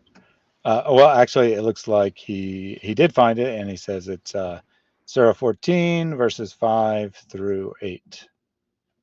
So we can look that up real quick. And I also wanted to ask you a question about the water. Wait, one question. On the previous slide. We sent Moses with our signs, lead your people out of all kinds of darkness into light, and admonish them by narrating to them the anecdotes from the days of Allah. Verily, in it are signs for everyone who is patient, gives thanks to Allah, and called to mind when Moses said to his people, remember Allah's favor upon you when he delivered you from favorous people who afflicted you with a grievous chastisement, slaughtering your sons while letting your females live, and there's a terrible trial from your Lord, through 8. Also call to mind when your Lord proclaim, if you give thanks, I will certainly grant more, but if you are ungrateful, my chastisement is terrible. Moses said, were you to disbelieve in all who live on earth, Allah is self-sufficient, innately praiseworthy. I think it must be somewhere else. Yeah, I mean, he even quoted verse 8, which is the same as what you said. Yeah, that doesn't have anything to do I'm not understanding. No, he's not pretending to be Moses. He's saying, remember whenever Moses said this. So he's not pretending and to be even if he was pretending, even if he was pretending to be him. So what he's doing is he's telling the Jews, you need to listen to me like you didn't listen to Moses. Remember when Moses said these things, even though he didn't actually say those explicit things. But remember when Moses said these things, you should follow me like that. He's not speaking from a high place here. Yeah, I was going to say, even if he is pretending to be Moses, he wouldn't have to be in the same kind of geography for it to make sense for him to pretend to be like Moses. So I think that's definitely a bit of a stretch.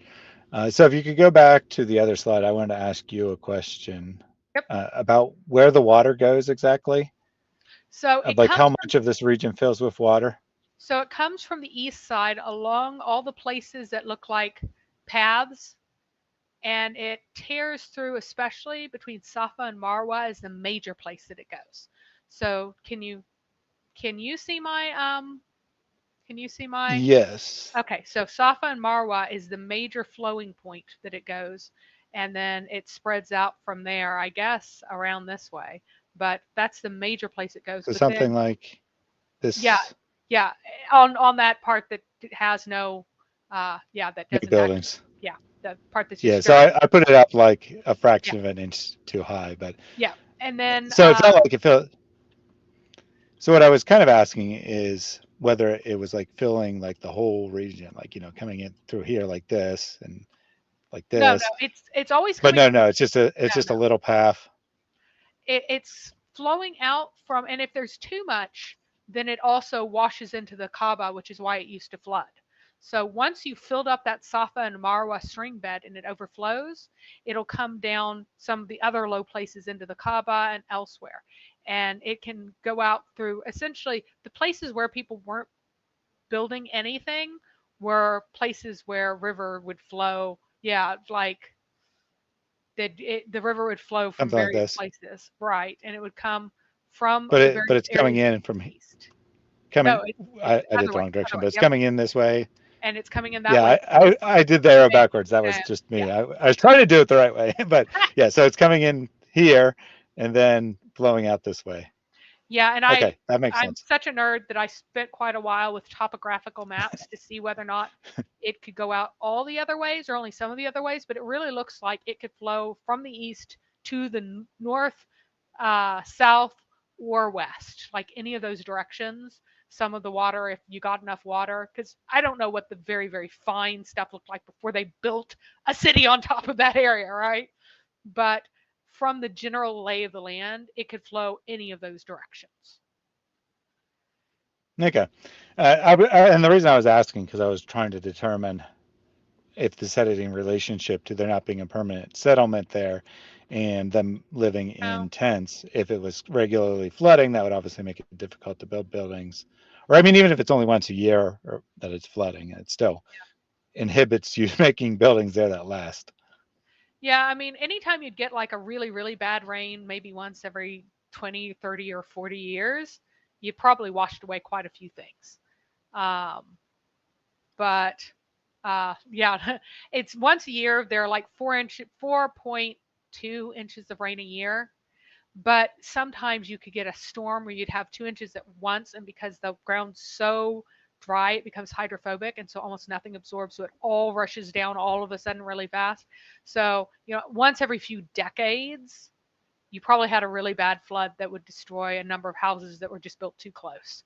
But it would not be something very, very regular. And plenty of people live in areas where their houses get destroyed every 20 years. Yeah. Okay. And I wasn't suggesting one thing one way or another. I was just Yep. trying to determine the relationship between those two facts. All So, right. Thank you. yep. So, actually, if you can hold on for a second, I'm going to take a break and get another. Be right back. Yeah, sure. I can read a couple comments. So Karen says, my hubby keeps laughing because I exclaim, what? Who?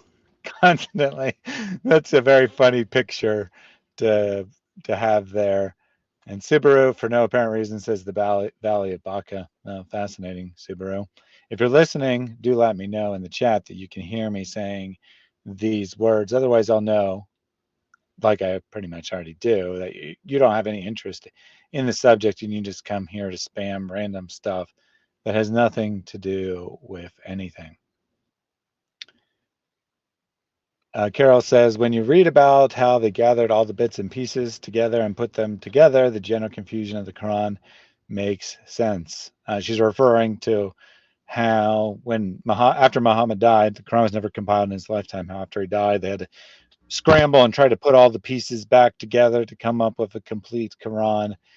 Quite a undertaking. It's supposedly easier to move a mountain than put the Quran together, because even though everyone had perfectly memorized it and had been preserved in memory ever since, They desperately were looking around, and many verses they could only find that one person had a copy of it or knew what that verse was, and no one had any clue what order they went in. And even Muslim scholars will tell you that the ordering, some of the ordering was decided by Muhammad, but a lot of the ordering was decided by later Muslims because they didn't really have any clue what order it was supposed to be in. So one big giant mess, I think, is a very accurate picture of the Quran. Indeed. And Jack Gray says Humpty Dumpty fell off the Kaaba, probably because it was uneven and not very well built. Yeah. So I so I already mentioned about Hagar's trip back and forth not really being a good argument for the Kaaba being, or the real Mecca being somewhere else. So that route was crossed 7 times. Each rock was climbed 3 to 4 times by everyone during the Pagan Hajj, and very few people did it in more than one day. Arguing that the descriptions of the made-up Zemzem water valley during Ishmael's mythical sojourn disqualifies Mecca is a non-starter. So during the time when Ishmael was supposedly in Mecca, there are a few hadith that say that it was a wonderful flowing valley full of fruit and this and water and wonderful and plants and stuff, which make the story even stupider, because this Zamzam was supposed to be miraculously flowing from that time all the way until the Khuza'ah take it over from the Jurham in around 350 AD. So for all of this time, like 2,000 years, there has been a well-watered valley. And then whenever the Jurham are kicked out, they cover it up. And then the Khuza'ah just go, okay, that's all right. We just won't have a well at all for like 20 years. And then they finally dig their first well. Which is very odd, since we know that Everything Zamzam dies. water is magical. Yeah, everything dries. And then whenever Abdul Muttalib goes and wants to dig it out again, Muhammad's grandfather, all the people make fun of him and say, no, you can't do this. This isn't even possible. There's nothing there. What kind of sense does this make? And then when he does dig it out, instead of it being a wonderful flowing source of water, now there's still 0 things growing. It's a barren valley. So obviously, this is just a particularly stupid legend made up by a guy who farted it out in a moment because it just sounded good to him then, without any consideration for anything else. And why would they imitate Hagar at all is a question. Because they need an excuse for doing the pagan thing that they used to do. They needed to continue to do their old pagan rite, and they needed an excuse that allowed them to do it. Just like they said to Muhammad, oh, please give us a sacred tree so that we can do this sacred tree ritual too. But Muhammad goes, no, that one I'm going to throw away. But the other pagan ones I'll make up excuses for. Like, at some level, a lot of the people knew that this was fraudulent and that he was just making up reasons why. So, equally absurd is the assertion that because Muhammad confidently made up a story about Abraham traveling with Hagar and Ishmael to Mecca, that he was actually referencing Abraham sending Hagar away in the Bible, that he was doing an accurate reference to it. In the Bible, Ishmael is a minimum of 16 years old. He could not be any younger. The fact that Abraham puts the food and water on Hagar, not Ishmael, whom he doesn't seem to want to acknowledge the existence of at that moment, and later she puts the boy under one of the bushes, makes an incautious reader think of him as younger. You think of him as younger in that image. But she is told to help him up and not carry him, but instead take him by the hand and lead him to a nearby well in the actual biblical story. In comparison, Hagar in Muhammad's version is actually nursing Ishmael. He's an infant. And that betrays this as a cheap copy with poor attention to detail. Furthermore, Abraham does not send them away at all, but travels with them to Mecca. The fact that this is stupid just means that the Quran is stupid. It doesn't mean it happened somewhere else. Quit trying to rescue how stupid the Quran is. The entire point of Islam from the beginning to the end is to legitimize the Quraysh and a world that had no more room for pagans. When masquerading as a Judeo-Christian prophet didn't work, Muhammad altered his approach to make it more appealing to the Quraysh and their pagan traditions, including bringing in the pagan Kaaba and many of the pagan traditions there. So yes, Mo needed to legitimize all of these pagan things to keep his own power, to create his own power base, to have his own tradition among people who dearly loved these pagan things. So he validated most of the pagan traditions, which is why when they passed by the pagan sacred tree, his followers wanted to make up a reason to preserve that tradition like he had the rest of the pagan ones. That betrays how ridiculous and artificial this is. And there's another big point that Gibson misses. He mistakes the Bronze Age belief in territorial gods with the Iron Age blended belief or the late classical belief in primarily in national gods. So he asserted that you would not take your god with you when you went somewhere else. You'd worship the god of a location. That's not true. There were beliefs in local spirits or deities that was still a factor, but foreigners absolutely took their gods with them. So Wad's temples and stones outside of Minian lands is one of many examples of that. And of course, the Kaaba is one of these temples of Wad that later became associated with Hubal. And Cecil says, my bulldog does the sacred tree thing too. I saw Mary chuckle at that when I put it up, but he's not as immoral as Islam. Very true there. Yes. And so another point that he made is that, oh, there's a high and low side of Mecca. And what on earth could this mean? I have no idea why he's confused by this. Taif is the direction of Mecca's high side. It had a narrow place called Al-Aqaba, but the wadi from that side was generally narrow. Confirming this, Hira to the east is called the upper part of Mecca by Ibn Ishaq. So Mecca's low side would have been toward the Red Sea. The wadi in that direction is the most narrow. So we have these narrow places in the north side and the south side, just like the sources say, and Gibson says that doesn't exist. So like most folks, Gibson just does not understand that the entire Haram region was called Mecca. It wasn't like whenever they said Mecca, they don't mean the city. They will talk about the hollow if they want to talk about where the houses are. But if they're just talking about Mecca, it may or may not be an area where the houses are. It's just the entire area that has like these within the stones. He had standing stacks of standing stones, and inside of that was the Haram area, and it was quite large, quite enormous, even though there were very few people there. Okay.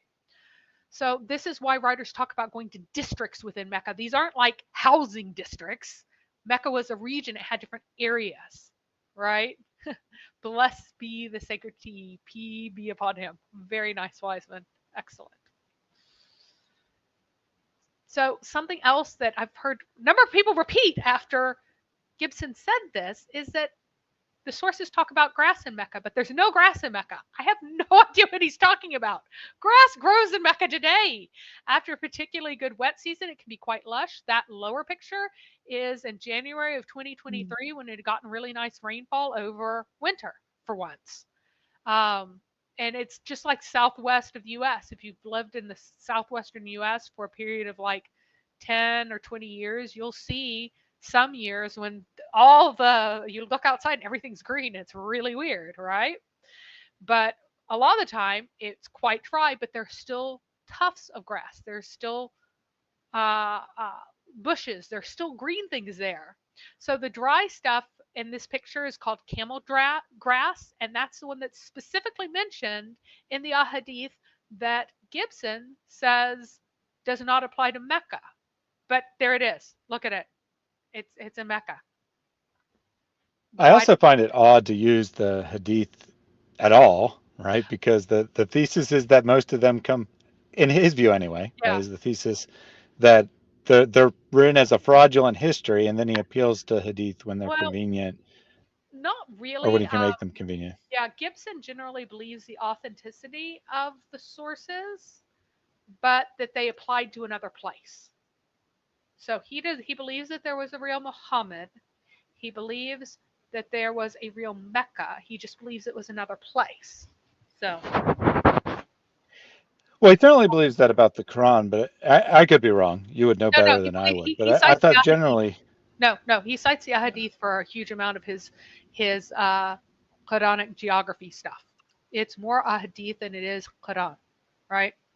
So so the Quranic geography is the ahadith. Got it. yeah, it's heavily ahadith. But anyway, small scrubby trees like balsam also exist in Mecca. That picture up there is a balsam tree that is in Mecca. It is not just any balsam tree. It is a Meccan balsam tree.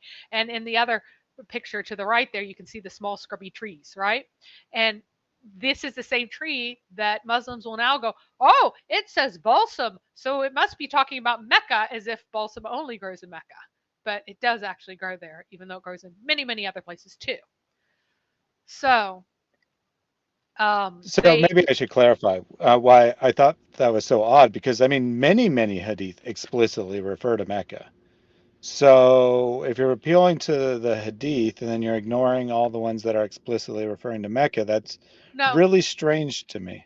He thinks that Petra was called Mecca too, not just that it was Petra. Gotcha. He believes that the location called Mecca was Petra. They only called it. They only called it by the, Sad Valley name. They didn't call it Petra. They only called it Becca, which then becomes Mecca. And yeah. Thank you for the clarification. Yeah. So that's what they did. So now the people in Mecca used dried camel poop as fuel for cook fires, but they did use the grass as fuel whenever they needed to do mild forging of steel. Apparently that could get hotter. So yes, Karen, there are no shifting sand dunes here. This is all solid stuff. Even the one over on the right, like there's no, and that's what people, that's what people, that you say desert, and people have never lived in a desert.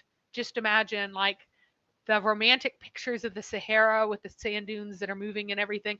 But that's not how most deserts are. The sand seas are very small portions of any desert, even including the Sahara. Most of it is kind of this packed dirt with only a little bit of very fine sand on the surface. Incredibly, incredibly fine sand on the surface. So, there's also the fact that he says that Mecca is described in the Quran specifically, and also in the Ahadith. Again, he cites the Ahadith more often than he does the Quran, has agriculture, but that's not true. The Quran mentions in various places that the good things that Meccans are able to enjoy, such as fruit and vegetables and grain, and Allah even swears by them. Allah also swears by celestial bodies. It doesn't mean that these things are close to Mecca or in Mecca. It never once says that these things are grown by Meccans in Mecca, even though some Meccans did own property in Taif. In fact, it says the opposite.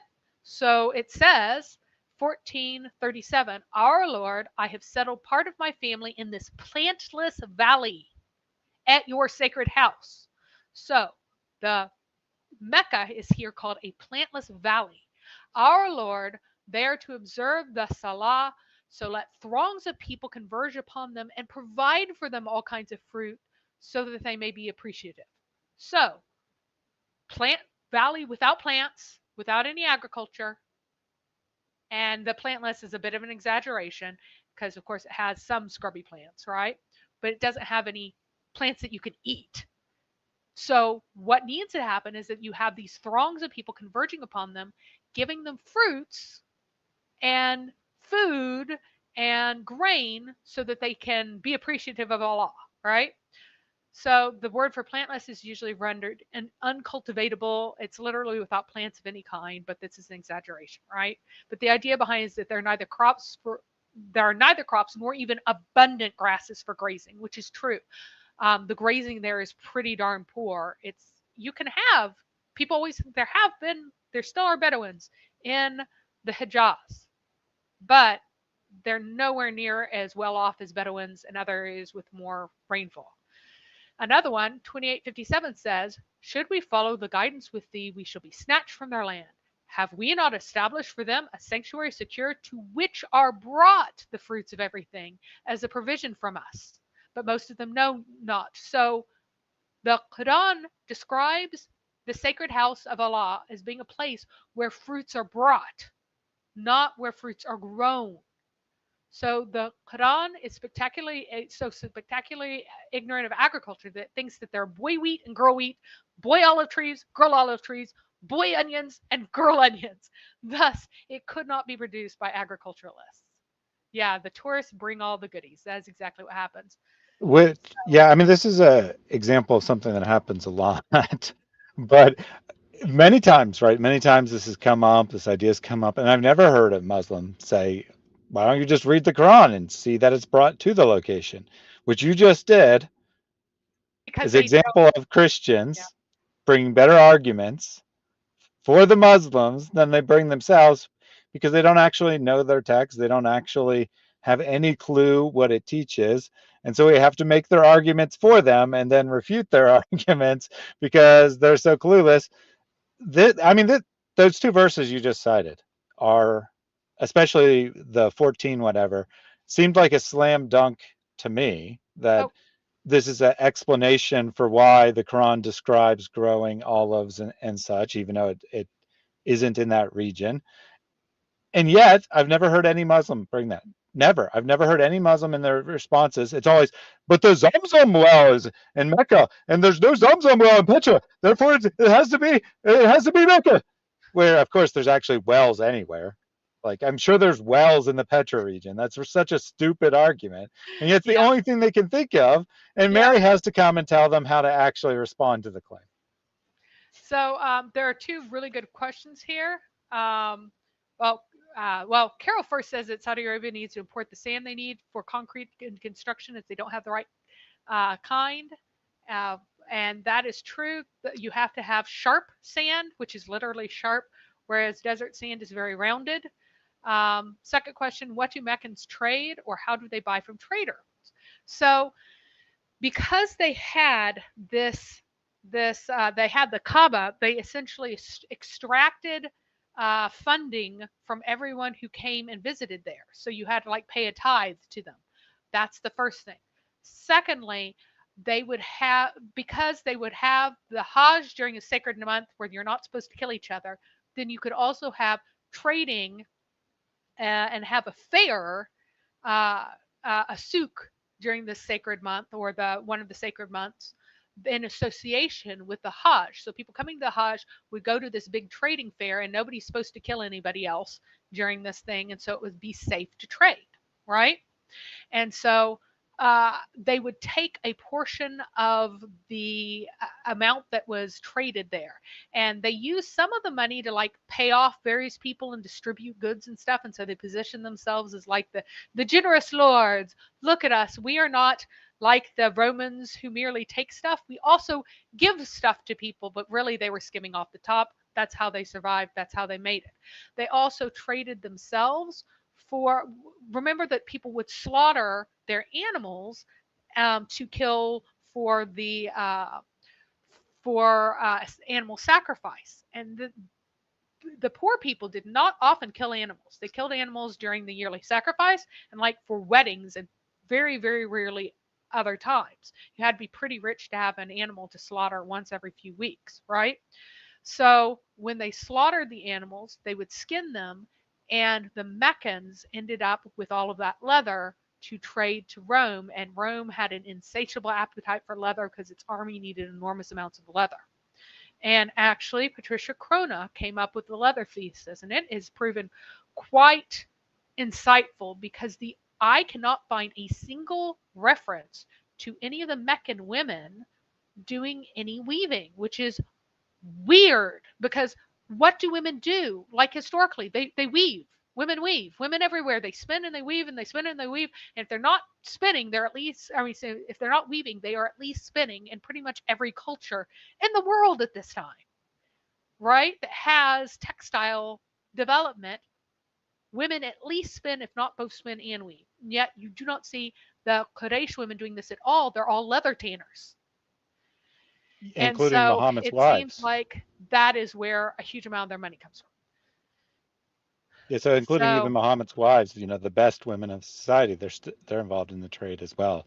So that is very interesting for sure. yep. And then we have one more from Protestant believers said that no elephants can live in the desert. That is also true. No elephants can also live in the Alps, and yet Hannibal brought the brought a whole bunch of elephants across the Alps, and a number of them survived it. So if you're saying that you cannot really have an army of elephants in the desert, that's correct, but it is most likely that they had one ceremonial elephant to make the king look really, really impressive, and he wasn't even really a fighter, and he was cared for by the troops to just scare everybody and look super cool, which does seem to have worked since it terrified everybody. So there's also a very odd argument. Yes, took a dead animal, made it into water skin. Correct.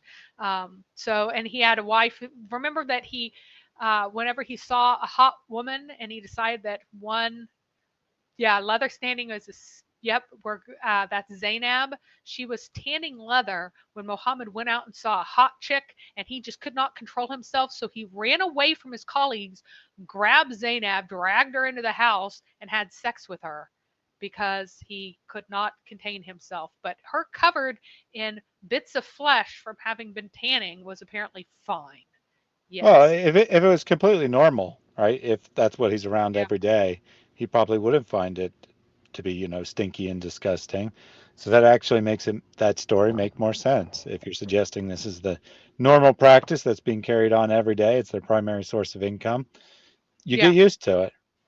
Yeah, I find enormous numbers of references to women tanning and none to spinning and weaving, which is so bizarre.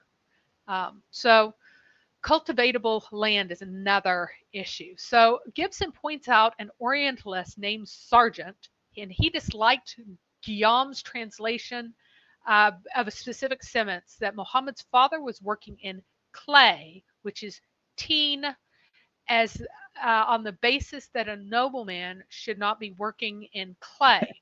Somehow he Well, thinks that it should be Gibson thinks it should be, or that or Sargent should thinks it should be translated as cultivatable land, fields. Although how he could have cultivatable land on him, I don't dare to guess. So Gibson uses this almost certainly apocryphal story as a slam dunk for Mecca having fields, but teen means any sort of mud or muck or slime or wet clay, especially mud for plastering. Mud for and plastering would not be cultivatable land. It would be quite the opposite. It would be stuff that isn't, you don't want stinky, crumbly mud full of like bits of carbon and nitrogen rich stuff in there. What you want is really dry stuff that's going to stick around. So Gibson says that Sargent noted that there is no cultivatable land in Mecca, but that seems to be Gibson's own note that he mistook for a note on a source. That the only thing I can think of is that like he was reading Sargent and he keeps notes on note cards, and he wrote a Sargent's definition and then wrote no cultivatable land in Mecca or something like that.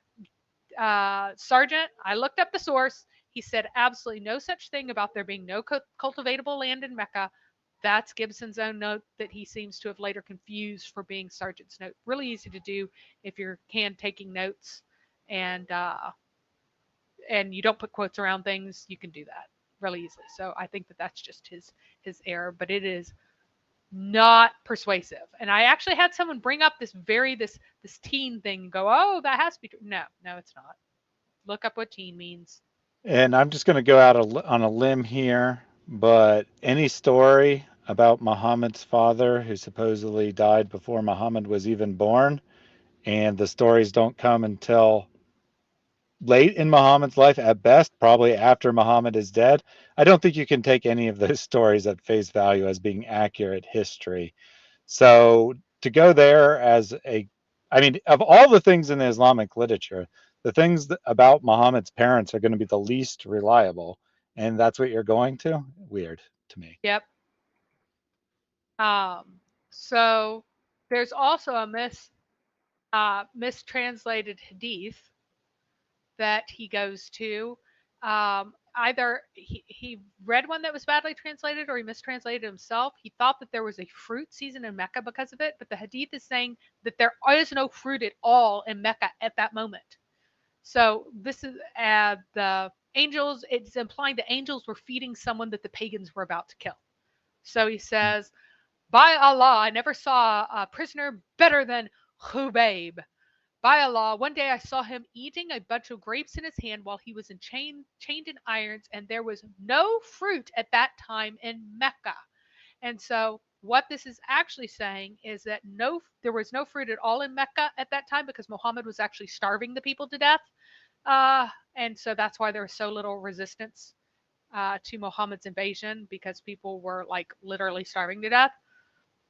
This does not say that it was not the season of fruit in Mecca, nor would this make any sense at all, even a little bit, if it was saying it's not fruit season in Mecca. Like you'd have to say that it is not the season that grapes are ripe or something like that.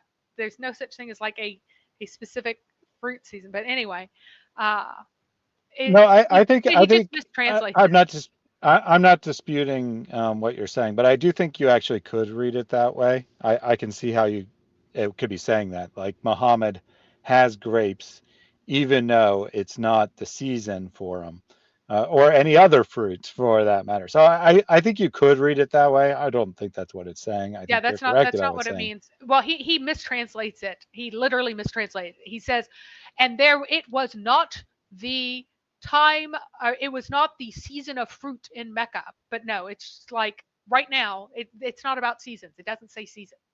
Yeah, so I'm going to guess that he probably read someone else's interpretive translation and they misunderstood what the hadith was saying. Because the literal translation, I think you can read it that way, but it's a mistake Yeah, any way you do it. it's an error. So, and he bases all of that, even though there are explicit things saying that nothing grew in Mecca, nothing's growing in Mecca. There was no cultivation in Mecca. He will go to this one mistranslation and say that yes, it was. So, So Houston asked, did the religious tourists only bring fruit during one season of the year? well, the thing is that you dry just like you dry, uh, no matter what. Yes, they would bring it only at one season of the year unless they were doing Umrah. But at this time, like there was also no Hajj taking place because the allies of Muhammad would kill anyone trying to even do Hajj. But typically, you would have only that one Hajj season per year. There'd be the Hajj season where you'd get whatever fruits, whether or not fresh or dried or whatever. But they'd also trade with Taif for whatever they could get there. At the various times, stuff in Taif was ripe. And of course, whenever their caravans went north and south with the money that they got for payment for going on Hajj and with the various things that they got and the skins, they could bring stuff back then too. So it wasn't just one particular time, but it would come in batches unless folks were deciding to do an Umrah, which they were trying to promote heavily, probably to get more year-round goodies. That's probably a good reason why they would do year-round goodies. Nice, Jack Ray. Many puns. Many puns. So the Islamic sources do ascribe to Muhammad impressive numbers of troops. However, that's a total fabrication. He's supposed to be out of Medina at this time, and pretty much everyone agrees. At the time when Muhammad was supposed to be in Medina, Muhammad actually was in Medina. So, except for a couple of Christian folks who are kind of dancing around it and not being specific, um, all of the scholars and also Dan Gibson, who's kind of outside of all these groups, but all of them do say that Muhammad, when he's supposed to be in Medina, actually is in Medina itself. And way too many troops are given to him there. But you have to realize that in the classical area, troop numbers are just kind of imaginary numbers. That how big the army feels is how big they say that the army is. Even though you need to have accurate numbers of troops to be able to feed them, if you're supplying them using a caravan trade, I think they mostly just marauded in the countryside, so it didn't even matter that much. Uh, so until quite late in the Roman era, whenever they did do lots of careful troop supplying. So these are not Roman bean counters. They're not careful numbers. They're not organized folks. So when they say 10,000, they just mean a bunch. And by 10,000, they probably mean like 1 to 2,000 in reality. Nah, probably more like 100, from my understanding. That these things are often Yeah. multiplied by 100. This is well known that even in reliable, good histories, everything else might be a fact, but the army numbers are always, always, always extremely exaggerated. Hmm. Tenfold would be a small exaggeration. Yeah. That's like the minimum that they would exaggerate it, and it might be as much as 100-fold that And it's I was in exaggerated. total denial about this, by the way, for a long time. I'm like, why would the Athenians not know how many people they had in their army? And then I did, more careful surveys of all the data, and I'm like, dang, they really were just multiplying everything by 10 to 100. This is weird, but it's just we think of numbers of actually measuring something rather than being kind of this emotional thing. Yeah, that's the same kind of math that they used to make Rebecca be 3 years old. Sounds about right. Yeah, yeah. So anyway, as far as Mecca itself goes, and remember that Muhammad's army involved tons of different little tribes who submit to him specifically during the famine, whenever he was starving out the Qurayshis of Mecca. But lots of tribes submitted to him to get some food because he had stolen a whole bunch of food from the Jews when he'd killed them all, right? And but there were only 130 male Qurayshis of Muhammad's generation, even in the most thorough genealogy that had more than any other genealogy had. So this was not a large place. It did not require tons of people to get them. So there's also a question about Becca being a clue, and nobody really seems to know why Mecca was called Becca, because calling it a place of calamity does not fit at all with what Mecca is supposed to be. So it's supposed to be related like Becca would be related to like crying and weeping and sadness and bereavement, right? So I actually lean toward the idea that Becca is a scribal error for Mecca and al-Hajjaj's Razmic Quran. I think that they were confused by the Hijazi script and just weren't careful. And once it got in, it got stuck. And otherwise, the scholars would know why it's called Becca. I don't think it was a reference to attempt to reference Psalm 84 because none of the early Muslim scholars have any idea about Psalm 84. So if it had been trying to grab Psalm 84 and make it relevant, then the scholars would have known that and would have gone, you see, it is in the Bible. But you don't get that until incredibly, incredibly recently. So Gibson actually makes the same point, although he goes it the other direction. But he shows that the two letters, the M and the B sound, are almost identical in Arabic, and he says that they transformed the B into the M, Yeah. perhaps by accident, and that's how it became Becca. Or I mean, that's how it became Mecca.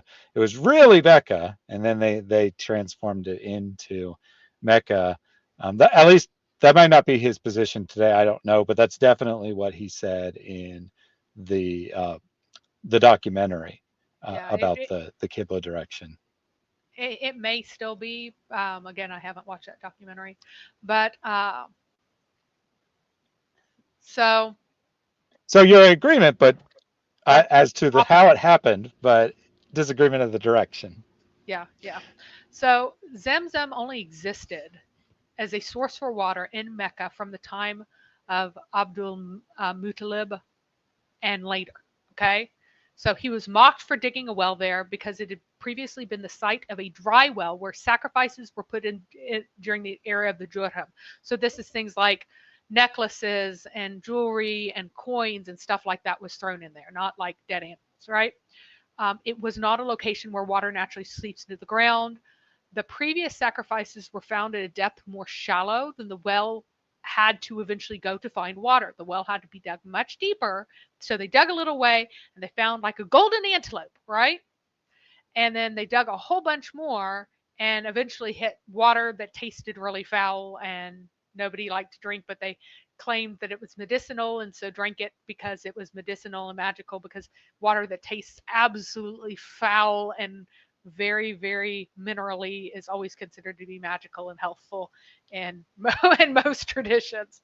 The more foul and sulfurous the water tastes, the more healing properties it has, according to most traditions. So the idea that it was an ancient water site is just totally made up. I already told you about how the idea that it was this flowing place and then that they buried it and then nobody like bothered to dig it up again. It's just insane, right? So if it had previously been a well, as soon as the Khuza'ah had come, they would have immediately dug it up again. They would not have let sit for 20 years without a well in the entire area and watched as the wonderful gardens dried up and died away, right?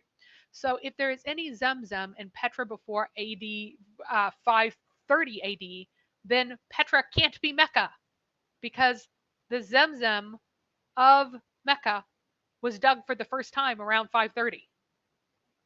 And yet he's trying to identify these other random ancient wells as potentially Zamzam well. There's also Hira, and Gibson again doesn't understand that Hira is inside the precincts of Mecca. He's like, oh, but it's outside the city, so it can't be but it says it's in Mecca. Well, yes, Mecca is a region. It's inside the precincts of the holy region, right? And it's in the upper part of this whole precinct thing. If anyone had been looking for Muhammad while he's trying to commit suicide, they wouldn't have seen him because it's nighttime. But all the stories of the earliest stages of Islam are particularly muddled. There were active campaigns to suppress and change the early details because Muhammad didn't at first say that his God is Allah, and instead said that his God was only Al-Rab and Al-Rahman and lots of other things that they would rather everybody forget. So I wouldn't go on real quickly, I think it'd be pretty odd to view a cave, right? It's a cave as being literally inside a city, regardless of what the text says. So that one's really strange to me. That would be cited as evidence. Yep. So Mecca is clearly not a walled city in any of the sources. So when people surround a man against one of the walls of Mecca, it's against a wall of a random quarter house. One of the walls, not against the city wall or against the walls generally. The sources explicitly say that Mecca has no walls. So if you go to this one story in the Sirah literature that talks about a man being caught against one of the walls of Mecca, it's just talking about a building. And you have to read it in the context of all the other things that say there are no city walls. You can't take a reading that could mean that there are city walls over lots of things that explicitly say that there weren't walls. So the other question was, were the idols inside the Kaaba? And all of them except for Hubal that were described in the sources were in the Masjid al-Haram, but not in the Kaaba or in super nearby areas. The idea that there were 360 idols inside the Kaaba is a misreading. Gibson seems to think that Muhammad said that they were like inside the Kaaba, but it does not. It doesn't say that. Some sources do say that the masjid had it, but the masjid was that entire court surrounding it. I don't think that they're 360 at all. I think that's just the numbers that somebody pulled out of their rear end to make it sound like they're super, super, super pagan. And now we're not, because we need to see more pagan in the past so that the incredible similarities and the continuity between the past and the present aren't as recognized. So,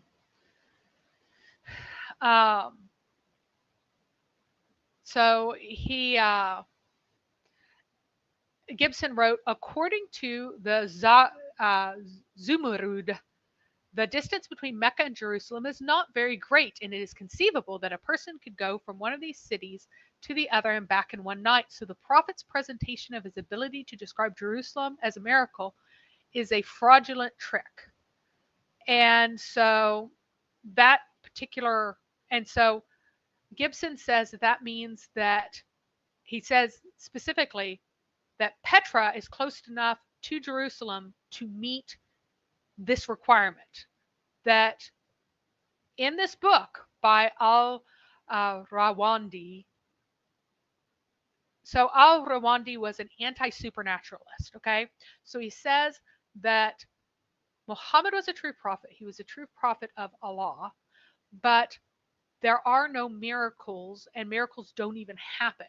So even this night journey did not have to be a miracle because Mecca is close enough to, and here it says Jerusalem, but he, I'm sure, said Al-Aqsa, that you could get there and back in a day.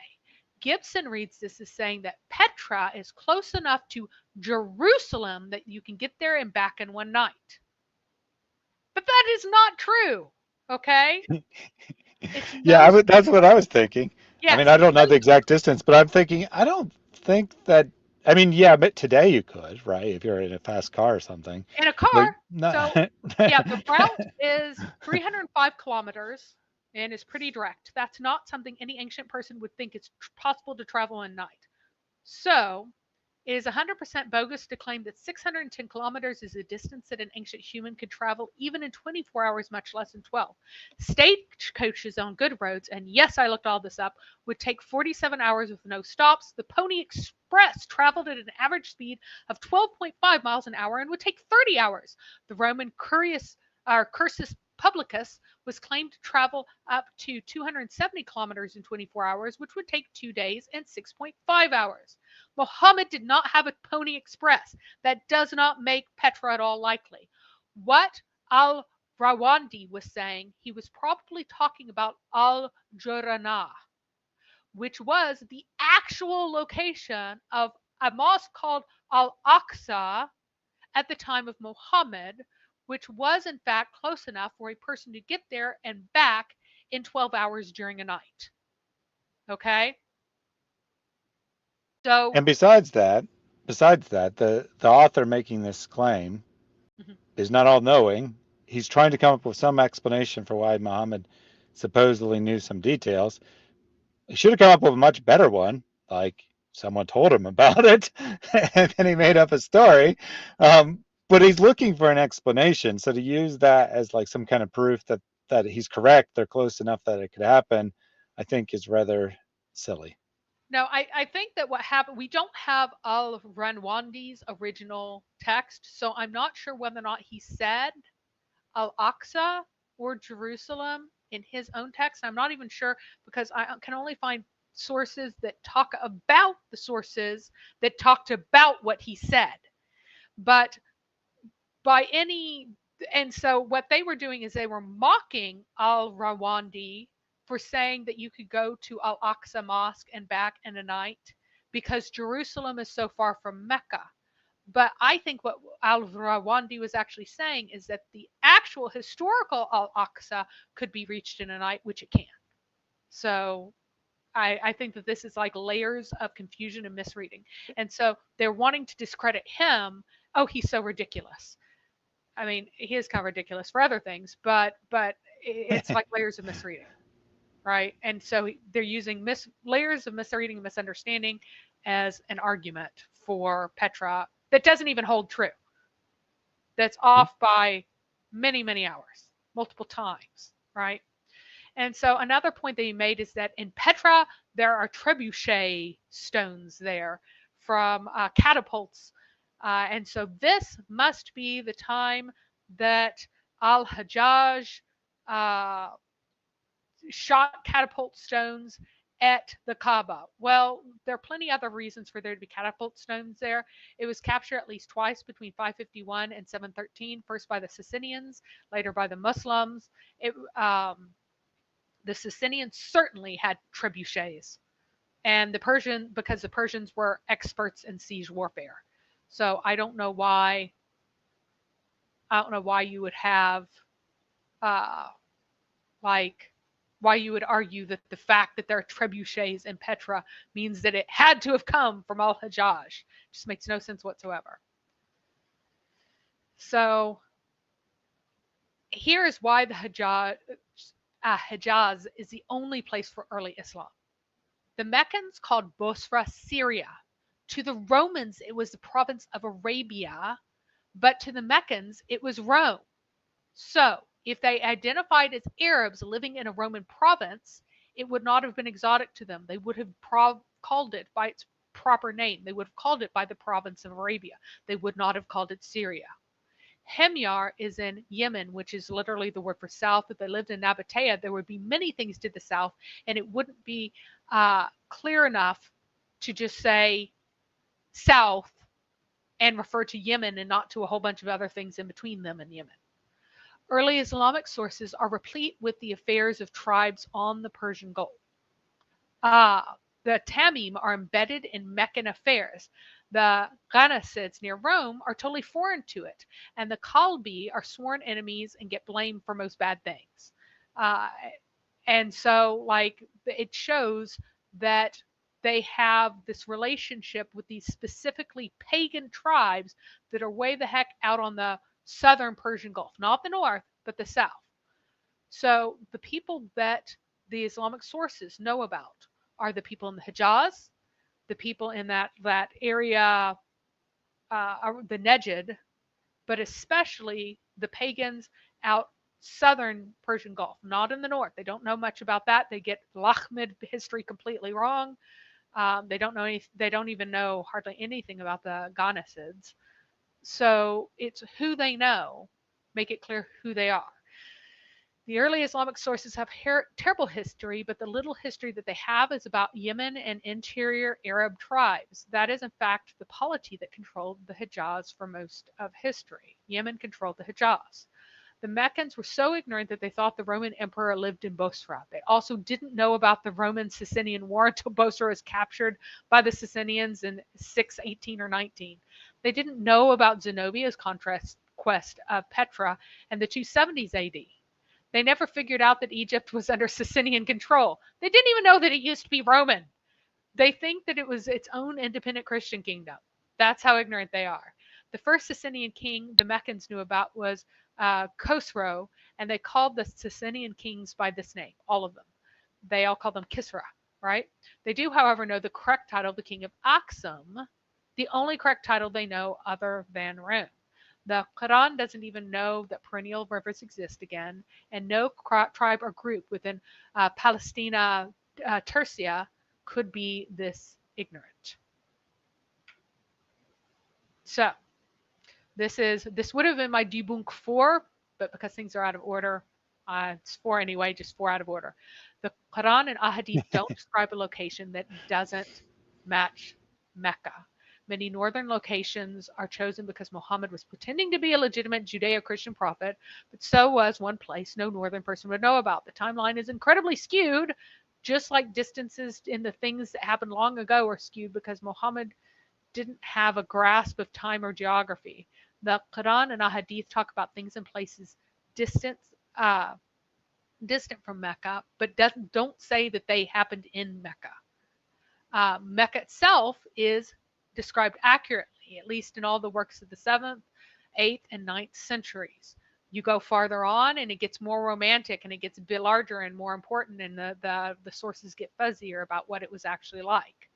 The Quran was written by someone who didn't know how agriculture works or, again, how rivers work. And that is... Yep. Excellent. I was going to say, to translate there, since you did the double negative and that might be confusing to people, it's equivalent to the Quran and Ahadith do describe a location that matches Mecca. Yes.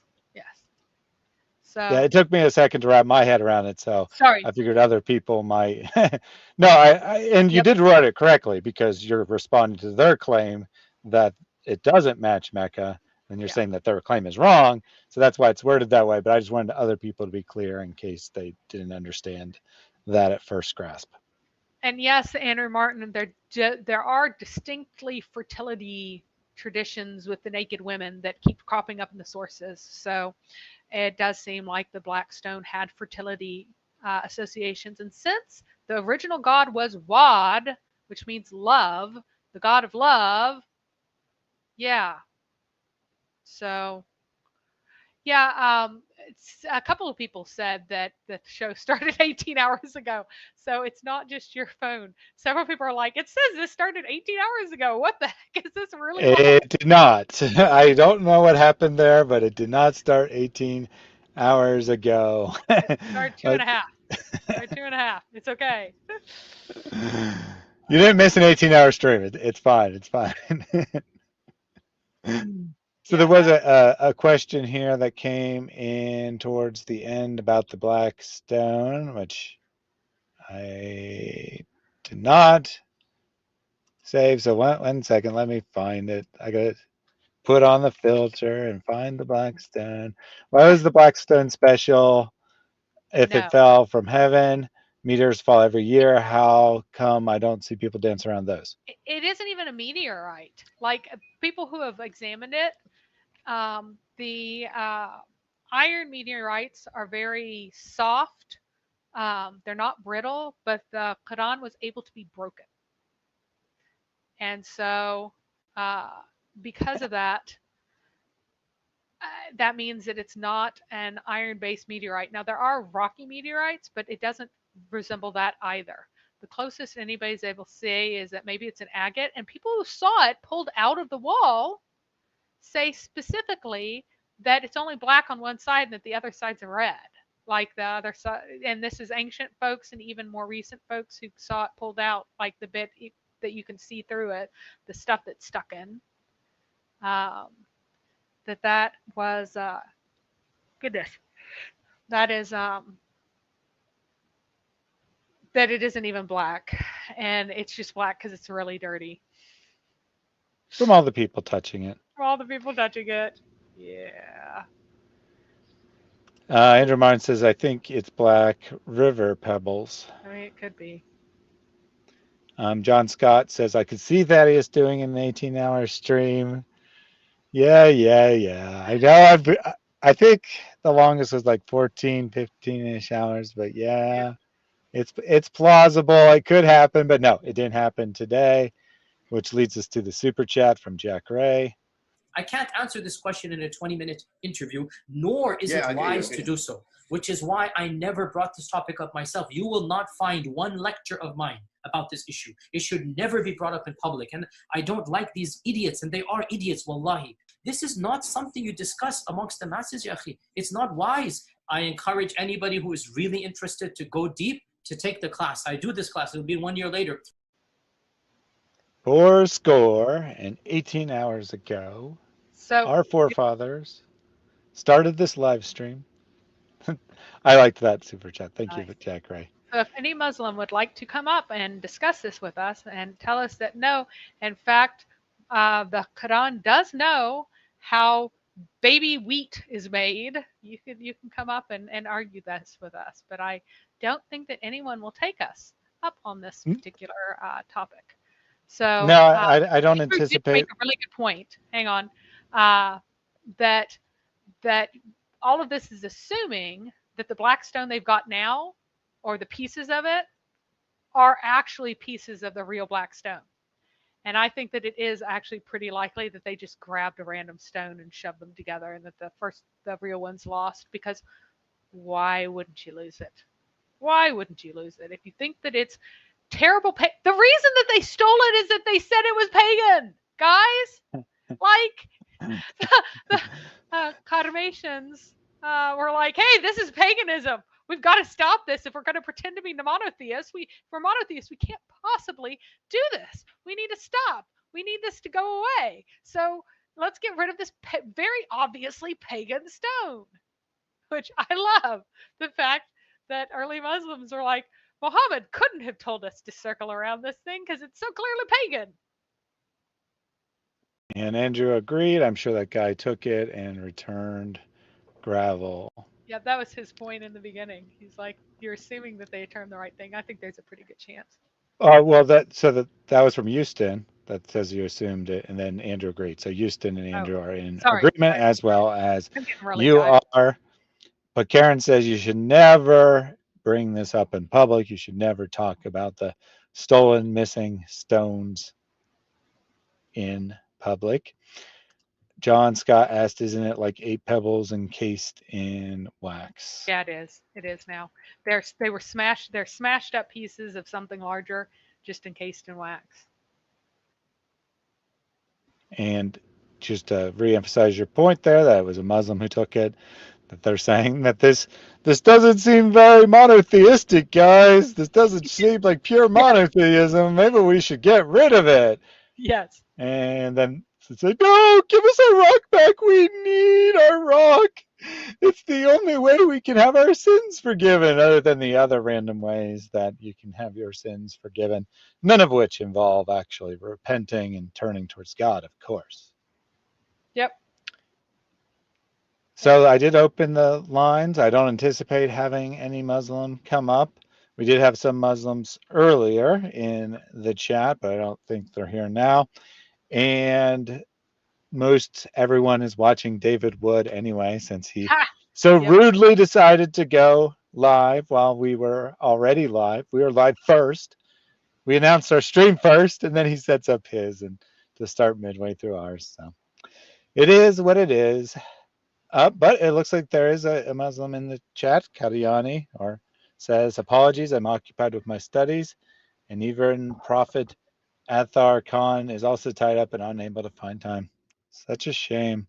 Your tiny little sect that never gets any publicity and attention. I offer you a platform, and you guys can't come up and have a conversation either. Man. Such a shame. Such a shame. There was a comment here from John Scott in the words of David Wood. You see, this is the proof of something. Or perhaps we should just summarize the evidence this way. Yep. What the hell is this? A'udhu billah. We have seen the evidence. You cannot escape anymore. You're finished. Your bot's broken again, by the way. It's been distracting me with points earned today being. Yes. So I did what I could to get it working, and it didn't quite work. So I'm relying on a third-party software to do it, and it wasn't working, and then it started working again. And so I was messing with it the whole time, or like a week ago it wasn't working, and then I got it working again, but I don't think I really did anything because none of the changes I made today seemed to have any effect. It was just a coincidence. So what I'm going to actually have to do is I'm going to actually have to not rely on the third-party software and code the bot myself for the points. It's not that complicated, but why reinvent the wheel if you already got a working program that doesn't seem to be working? A number of people have also been pointing out to me that sometimes it gives the first message points and sometimes it doesn't. And for the life of me, I can't figure that out because there's a button to reset. Like it's supposed to automatically reset if it's been more than 12 hours, but there's also a button to reset it immediately. And so I pushed that button before we got live, and then it gives some people who have been in previous chats points, and other people who are also in previous chats, it doesn't give points. Nice. So it's just not working very well. Oh, yeah, did I try turning it off and on again? I have tried that. And sometimes it fixes it, sometimes it doesn't. It's just buggy, basically. So I have, how many more slides? 78 to... I have 20 more slides on Petra itself. All right, I guess there will be a part 4 then. Yeah, but I also have slides on the language of the Quran, which is about 10 slides on some very general stuff, and then something on what is defending the sin and what is not. I have 172 slides total on this entire monstrosity, guys. I have issues. But that I do you do. cover things thoroughly. So I think I've gotten less pushback this time because I think I've talked about most of the main issues that people find persuasive in the argument.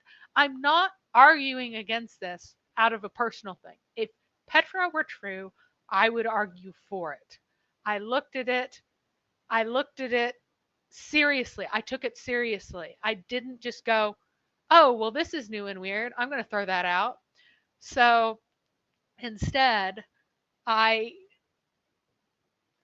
the first time that I became kind of distrustful of Gibson was whenever it was actually the one about the grapes and how he said that this explicitly said that grapes grew there and that it just wasn't the season for grapes. And I'm like, that's not what it's saying.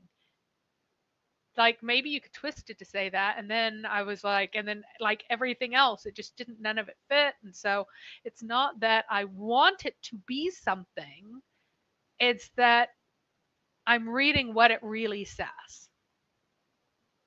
So Jack says, "Yay! The more the merry." Or very good, very good. Snoopy says 172 slides. That's really good. yeah, John Scott says, "The first step to recovery is admitting you have a problem. You misspelled enchilada. You'll be fixed." yeah. So, Karen says, "I appreciate your integrity. My eyes have been opened for sure." And, we had that accusation earlier about some people. Supposedly the reason that we were doing this is because we just can't handle the idea that Muhammad wasn't a real person or whatever. And that's in fact not the case remotely at all. I couldn't care less, right? yeah. If Muhammad wasn't a real person, okay, I'd have a different different argument against Right. Islam. So, Now, as far as Muhammad being a myth, I never found that credible, but I did find the northern hypothesis credible for a while. and my And question, whenever I watched a small part of the documentary, but it's just sort of like I don't like most documentaries. I don't like. If I watch them, it's usually because I'm sleeping to them because they're never really in depth. So at first I was like, oh, do they point that way? Do they really point that way? How do they point that way? And then whenever he started explaining how, I'm like, this does not sound like anything that's possible in the century he's assigning it to. I do need to dig into this more, but it doesn't seem very possible. But thank you very much. Thank you very much, Karen, for giving this a chance, because I know that if you've been convinced of something, that to say, hey, look, I got caught and like not really tricked, but I got misled is like, it's always a bit hard to say. And even for me, I was like, oh, cool. Is this true? And then I was kind of like, oh, it's like, maybe it can be. Cause I did kind of I really like Dan Gibson's personality and everything else. And he's a likable guy. And I just kind of like automatically like him whenever he shows up. So I did kind of want it to be true for that reason, if no other. And it would add another argument. I could still do all my research on what the sources say about Muhammad and then add another layer saying that he's not even real if I had evidence of that. But whenever people are making bad arguments, like, like the sand dune argument, like anyone who lived in that area would look outside their window and go, why is Dan Gibson and why is Jay Smith saying that people had to cross sand dunes? Well, Jay Smith's saying it because Dan Gibson said it, but why is Dan Gibson saying that they're crossing trackless wastes using astral navigation when I can use my eyeballs and look outside and see that there aren't shifting sand dunes? And so it is very plausible for anyone who doesn't live in that area or hasn't looked at lots of pictures of that area or who hasn't studied like the overhead, spent way too much time staring at ancient caravan routes on satellite photos. Like, if you haven't done that, it sounds really plausible. What's a desert? It's dunes, right? But we have to be careful that we're not saying things that will discredit us whenever we're talking about people, because if we say something that's like inaccurate, then we seem less credible in other ways, even if we are right about everything else. And sometimes I misspeak. We all misspeak. Like, sometimes I misremember things. We all misremember things. And I'm not super careful sometimes about exactly if I'm at like 98% confidence, I'll say it, but maybe I should wait till I'm at like 99.9.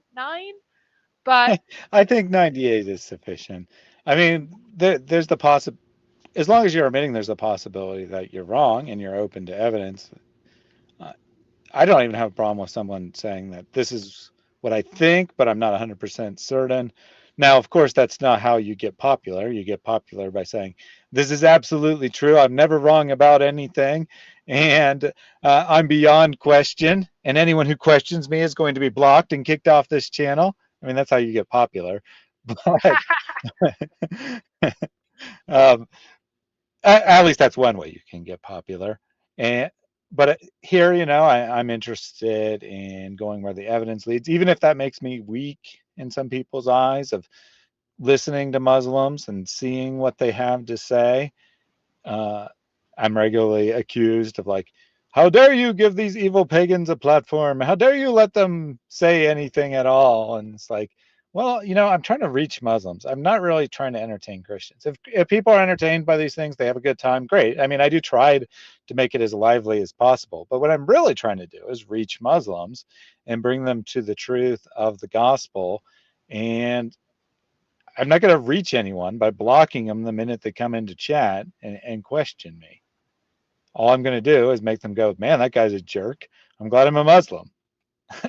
Instead of one of those jerk Christians or whatever.